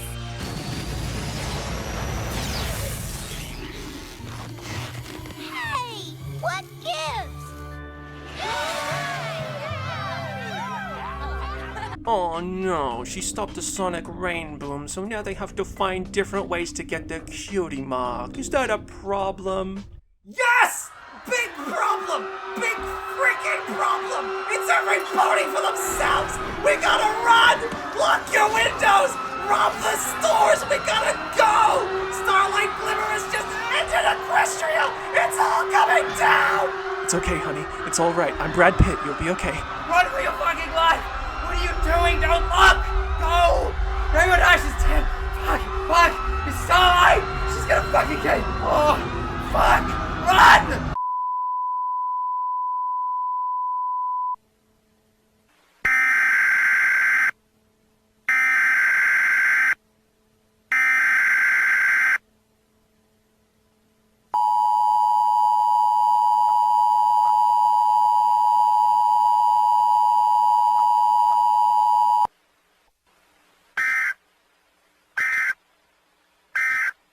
This is an emergency alert from the castle of Princess Celestia and Princess Luna. If you are a unicorn receiving this message telepathically, please remain calm and stationary until natural vision returns. Several catastrophic anomalies have been detected in Cloudsdale. Other affected areas include Ponyville and Canterlot. All Pegasi must cease weather production facilities immediately. All Pegasi must get to ground level immediately. All citizens in affected areas must get to their respective emergency gathering areas immediately. All unicorns must cease and refrain from using all magic immediately. If you see a princess or other authorities investigating the anomaly, do not engage with them. All citizens must follow these instructions until further notice. So Rainbow Dash didn't perform the Sonic Rain Boom. So what does that mean? Well, if you ever heard of the butterfly effect, this is a pretty basic example. By changing a catalytic event, Starlight has just changed the course of history, and if it's not obvious what she's attempting to do, she's trying to ruin Twilight Sparkle's future by delaying the cutie marks of the main characters in the hopes that Twilight wouldn't get accepted into Celestia's school. Now this doesn't necessarily mean that much would actually change, but the importance of this event in the characters' lives has the potential to change a lot regardless. So let's take a look at Starlight's handiwork, shall we?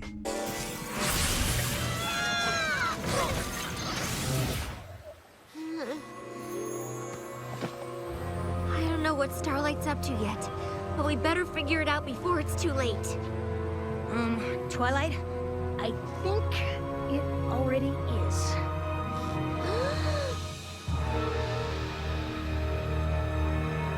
Starlight altered Star Swirl's spell, then somehow used it on the map to travel into the past and change something. Once she did, the map pulled us back to the present. So we're back when we started? Not exactly. Everything's different. Look. The map doesn't even make sense anymore. The Crystal Empire takes up half of Equestria. Time to inspect the damages, y'all. Spylight and Twike head to Ponyville and find that it's pretty much abandoned. Already not looking so good. It seems Starlight did a pretty decent job. It's kind of a shame we missed the riots. I would have loved to rob Pinkie Pie's house. You know she would be stacked on candy, you know? They try to think of who would most likely be still around. So Twilight thinks to herself, who is the most absolutely boring, cheesy bitch who is just entirely stuck in her ways and would never ever do anything even remotely entertaining in her entire life? Applejack? What can I do for you? It's so good to see you. We couldn't find Pinkie or Rarity or Fluttershy or Rainbow Dash, but I just knew you'd still be here. Of course I am. This is my home. But who in tarnation is Pinkie Bow and Flutterdash? Or you, for that matter.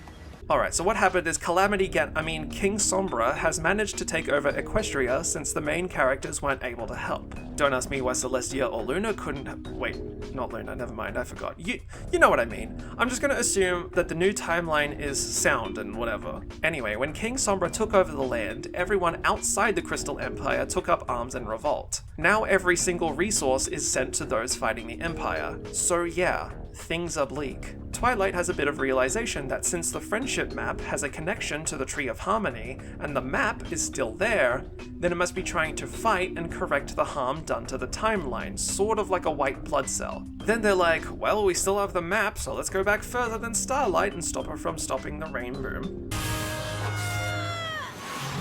All we have to do now is find Starlight and... Well, finding her will be easy, but stopping her's gonna be harder than you think. Sorry to disappoint you, but I created that spell to send myself back in time. So even when you cast it, I still get sent back here. Whoa. Wait a second. It wasn't difficult to change Star Swirl's spell. He'd already done the hard part. But figuring out I could use the map to go to any time or place and pull you along with me? I even impressed myself with that. Whoa. Whoa. I knew you'd try to stop me. You're so predictable. Why else would I leave the scroll behind? Touching it triggered the map to whisk you here and watch me erase the one thing that linked you with your friends.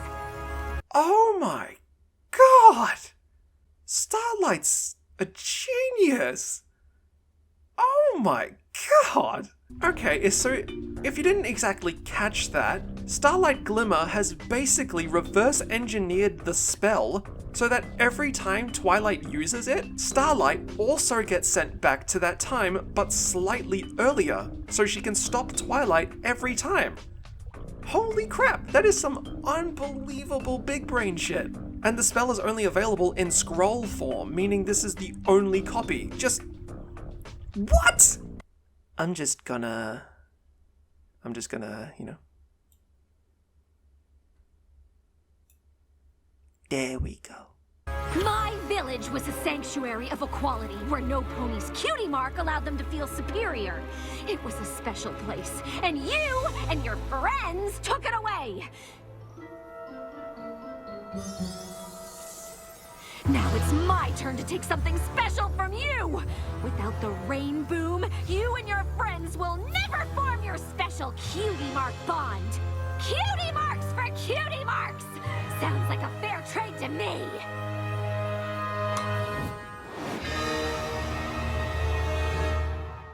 Okay, maybe I just wasn't paying attention at the time, but my opinion of Starlight has really gone up after doing this video. There's nothing like a nice, deep immersion into something to really get you to appreciate the subtle yet intricate artistry that goes into it. I really need to pee, hang on.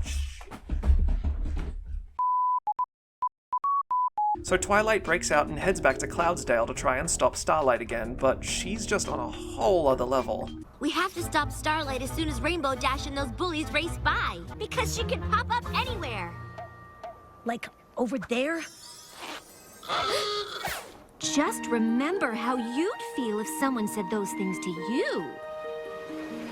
What's going on here? Oh, I was just reminding these two colts how hurtful teasing can be. Well, don't. What? Huh? I mean, you were? Of course! In a world where every pony is unique, some are bound to feel more special than others. But that isn't a license to be cruel, is it? No, of course not. Talk about being 2 steps ahead. Like, let's be real, Twilight is screwed. The modified time spell basically guarantees that the rain boom doesn't happen. But now Starlight has gone and used different points of the event to prevent the rain boom as well. So now her chances are even lower, as you would have no idea what Starlight will interrupt. It isn't just Rainbow Dash anymore, everything is fair game. This is a checkmate. There is no winning this. So how does this get resolved later? I know the answer, and you don't. I'm the best. So Twilight comes up with a bit of a strategy. If she can't prevent Starlight messing up the rain boom, maybe she can actually cause the rain boom to happen regardless. Hey! Hi. You think you can stop for a minute? Sure. I hear you're pretty fast. Pretty fast? Please! I'm even faster than that. Okay, so, hey, you want to race? That wouldn't really be fair. I mean, you're a full-grown pony, and wait, are you an alicorn? Come on, I thought you were fast. Actually, I just remembered I have somewhere I need to be. Okay, listen, you don't have to race me. I just need you to fly fast enough for a sonic rain boom.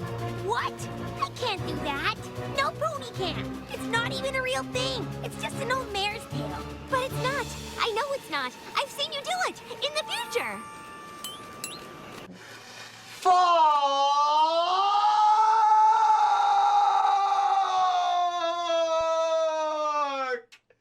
Me! Wow, good job. You tried so hard and got so far, but in the end, you messed up. Maybe Starlight deserves this one just because of that. So they get sent back after that miserable display and find out how the timeline got messed up once again. This is gonna be harder than I thought. We'll have to try again. Hey, Twilight. I don't want to live in that awful future we saw. I don't think you'll have to. Pinky? Fluttershy? Silence! Changeling. All servants of Queen Chrysalis found in these woods must be destroyed. And that's the end of part 1. If you're at a basic level of intelligence, and by that I mean you passed 3rd grade, you would understand that Chrysalis was the villain to win this time. On to part 2. The servants of Chrysalis will do anything to save their evil skins. Stop! If they are changelings, we'll soon see. Though I think they're not what they appear to be. Holy shit, where have you been? I don't think we've seen Zecora this whole season. God damn it. Okay, look. I said some pretty mean stuff about Zecora earlier, alright? But look, it wasn't because of her race, alright? It was because of the whole rhyming thing. Like, she rhymes when she talks. It was about that, you know? Look, it may have probably been, like, conveyed as a racial thing, but I was joking. And I was only pretending to hate her because she rhymes, you know? She's actually a decent character and everything. I don't actually hate her. But I can stop. I can stop. I won't joke around like that anymore. Just, please don't kill me. Anyway, this part doesn't take too long. Zecora, being a mystical genius and all, figures out Twilight is from a different timeline. She explains that Chrysalis has basically taken over Equestria and is trying to capture all the ponies. I honestly think this is the scariest kind of dystopia, where absolutely nobody out there could be trusted as they could be a changeling. Like, that must be a life of fear right there. So Twilight heads back to try again, but with a different approach. Brute force, baby, fighting fire with fire, putting that princess energy to work.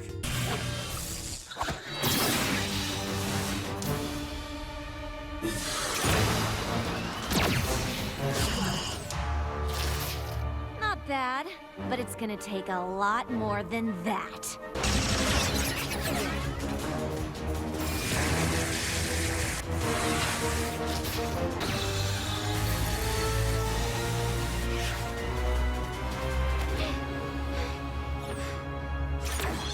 Whoa! finish a race. No way! This is way more exciting. I mean, it was cool at least. Sort of. Alright, we're back again. What's happened now? This place looks a lot cleaner than I remember. Rarity? The castle isn't open for viewing today. The tapestry's only changing. Again. Rarity! It's me! I don't socialize with dragons. I don't know any pony who would. Oh, damn. Rarity's looking pretty good. I have to get back to the map so I can stop Starlight from changing the past, because every present I come to is worse than the last. Time travel, you say?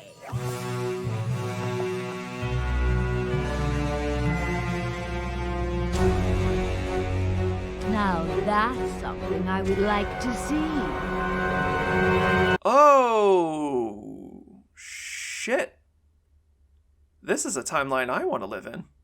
No pony in my kingdom but me should possess a magic powerful enough to change time. Your kingdom? Who else? Celestia, of course.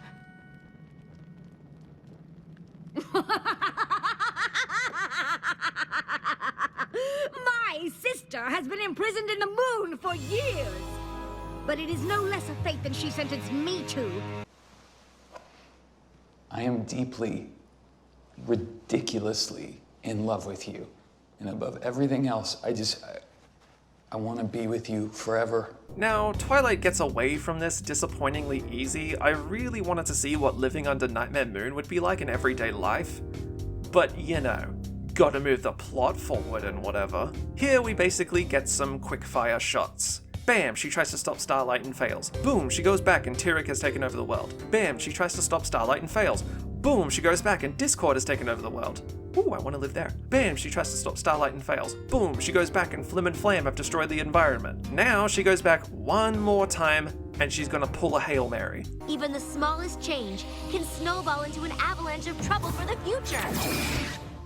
Oh, next I suppose you'll tell me that the fate of all of Equestria hangs in the balance.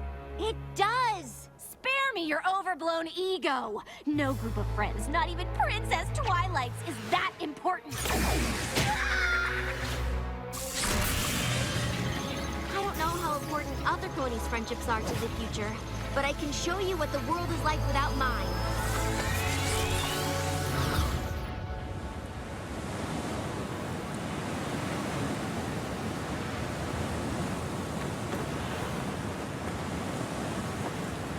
Where are we? The future, or rather, the present. But there's nothing here. I wish I could say I was surprised, but every world I come back to is worse than the last. I don't know why my friends and I are so important to Equestria, but we are. I don't believe you! Come on, Starlight, look around. Like I said, everything in the past affects the future, even the tiniest act. And what you're doing leads here. I know I can't stop you, but I thought showing you this might change your mind. Change my mind? You don't know anything about me. I was perfectly happy before you and your friends ruined what I built! I absolutely love that scene. It's just so perfect to me. The grim, windy atmosphere, Starlight's subtle facial animations and intense emotional voice acting, Spike just standing there being forced to watch this play out. And probably my favorite part is the minimal use of music, and absolutely no unnecessary sound effects, which is almost unheard of for this show. It's just perfect. That's all I have to say. I don't know what happened that led you to make your village without cutie marks. And I'm sorry my friends and I had to take it away. You want to know what happened to me? I'll show you!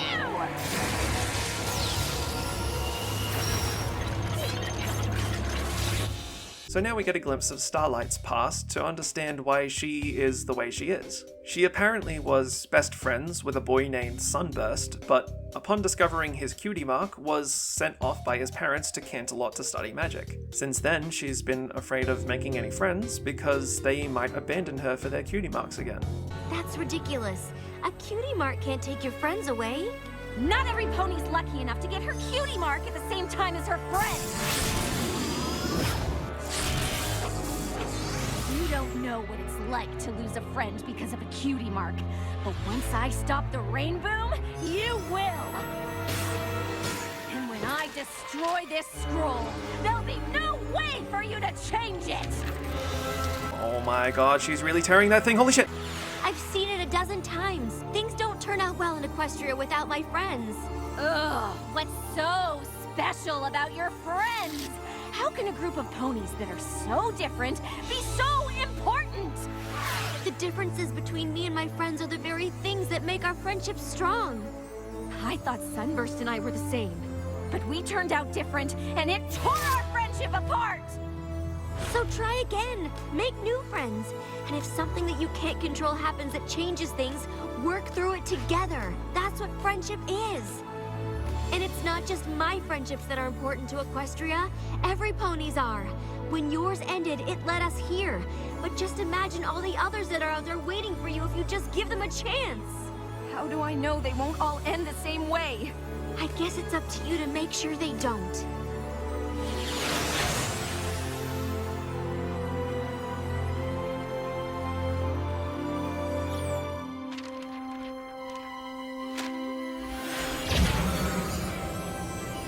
And there you have it.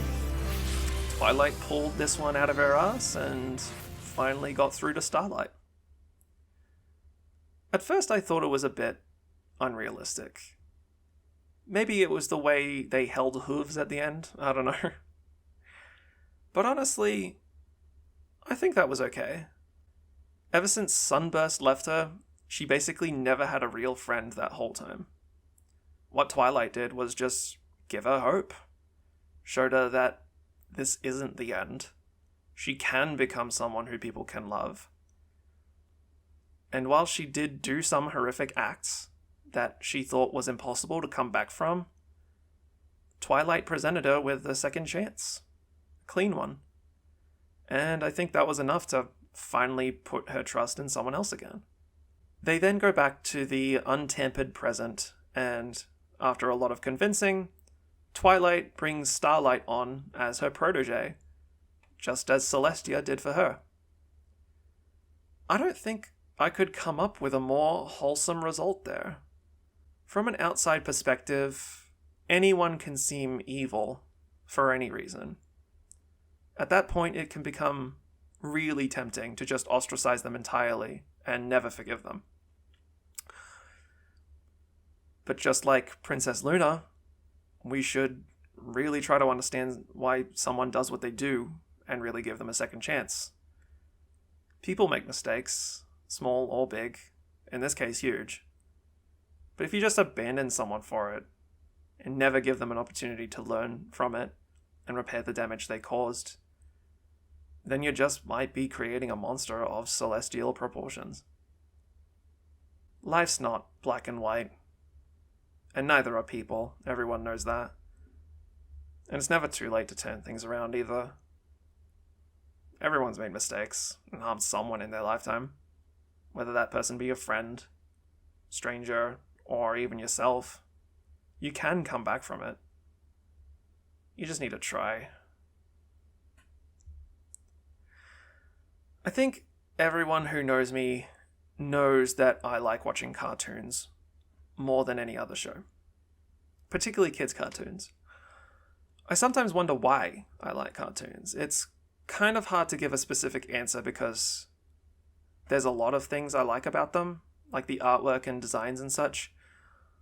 But when it comes to the stories, I really just tend to appreciate the fact that you can learn things about like humanity, people's flaws, the complexity of human morality in such a colorful and hopeful way. I understand you could probably learn about that stuff from some of the more intense adult stories you can find, like Breaking Bad or BoJack Horseman, two shows that deal with that kind of thing to the extreme. And while I really enjoy watching things like that, at any given moment, I would most likely prefer to watch something like My Little Pony. Hell, my favorite series of all time is a fantasy cartoon from France. It's based off a video game. I haven't even played it. I just think these kinds of things are special in the way they convey their message. Someone more pessimistic could see that as silly, but this kind of optimism really tends to help with my mental health. You can just sit back, enjoy a nice, colourful, humour-filled show, and while the story may be somewhat unpredictable and exciting, you know that everything will turn out okay in the end. And maybe if I show the same values, maybe I will turn out okay in the end too. Thanks for watching the video. Sorry this one took so long, and sorry I put a whole bunch of long, unedited clips. Can't promise I'll stop that, though. I know who the main few people watching my videos are. I love you so much. I'll be back with Season 6 hopefully soon, and I am going to play video games. See you next time.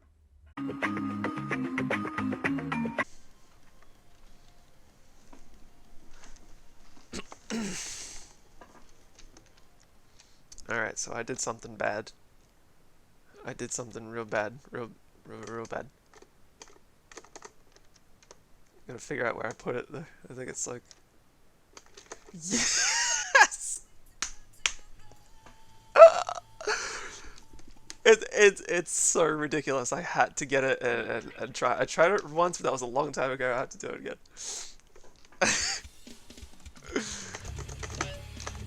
Oh god, it's early in the morning for this, to play a broken chart.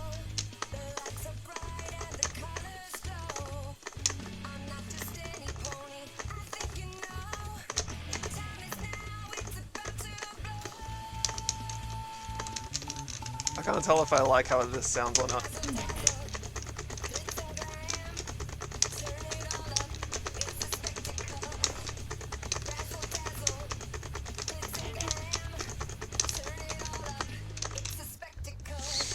This is so dumb. It doesn't sound very good. I mean, it's okay. But all they did was just add like a shitload of instruments to an already existing song. I don't know, man.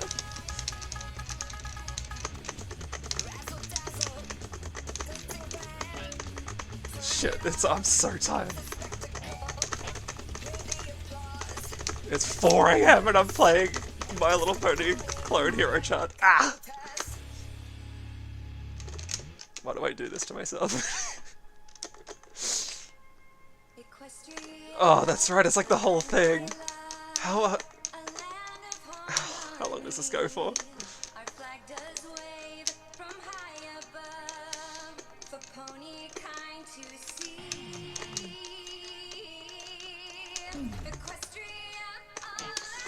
It's kind of tricky.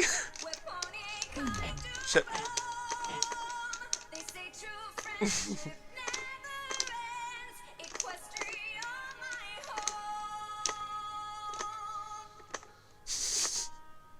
Boom. We finally get to the good part. I missed that note. God damn it. Oh my god.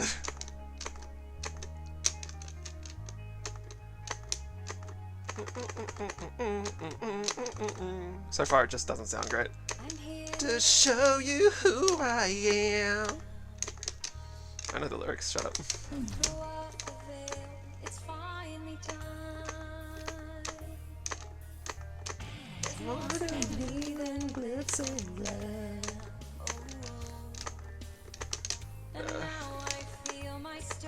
Who keeps doing that stupid chord that goes upward? It's like the worst.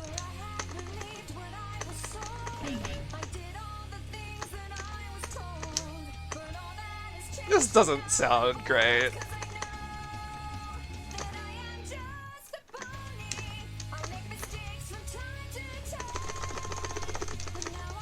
Oh, I nailed that. Heart out on the line, and let the magic in my heart stay true.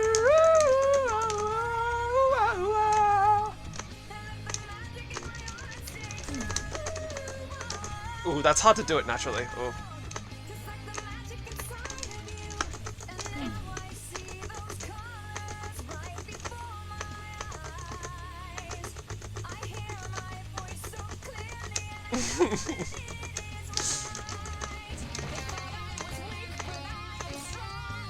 That just sounds bad. That sounds really bad. That sounds not great. And I am just a pony. Things from time to time.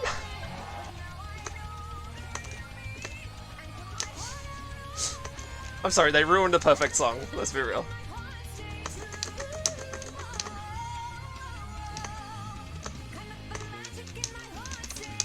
Ooh, that was fun.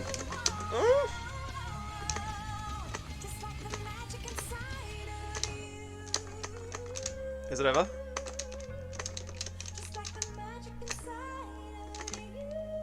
Is it over? Is it over? Because this actually kind of stinks. God. No, you're kidding. Okay.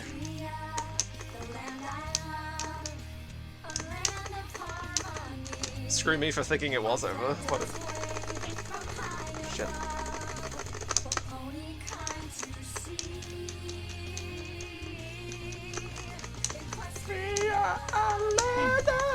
I can't sing and play at the same time. It's bad. I can't do that.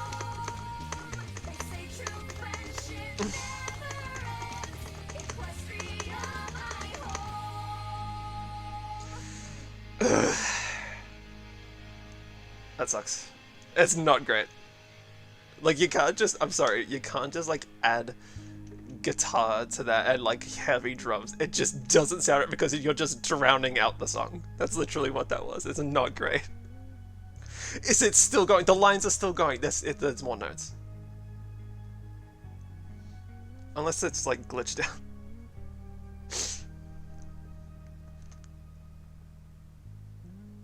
Oh, so epic. So cool. Oh my god. Oh my god, it really did glitch out. Okay.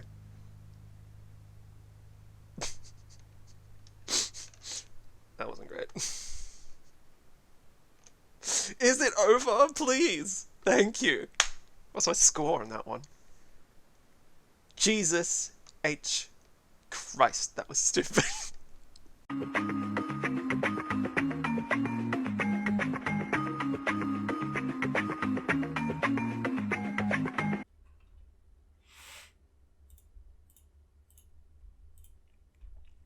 Oh shit.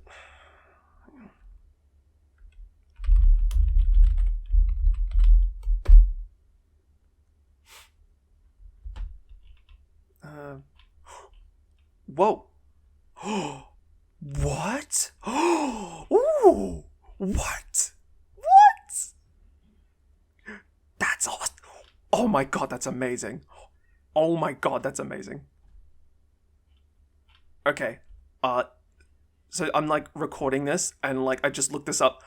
I didn't even know these existed. Look, there are pop vinyls of the original My Little Pony characters. Like,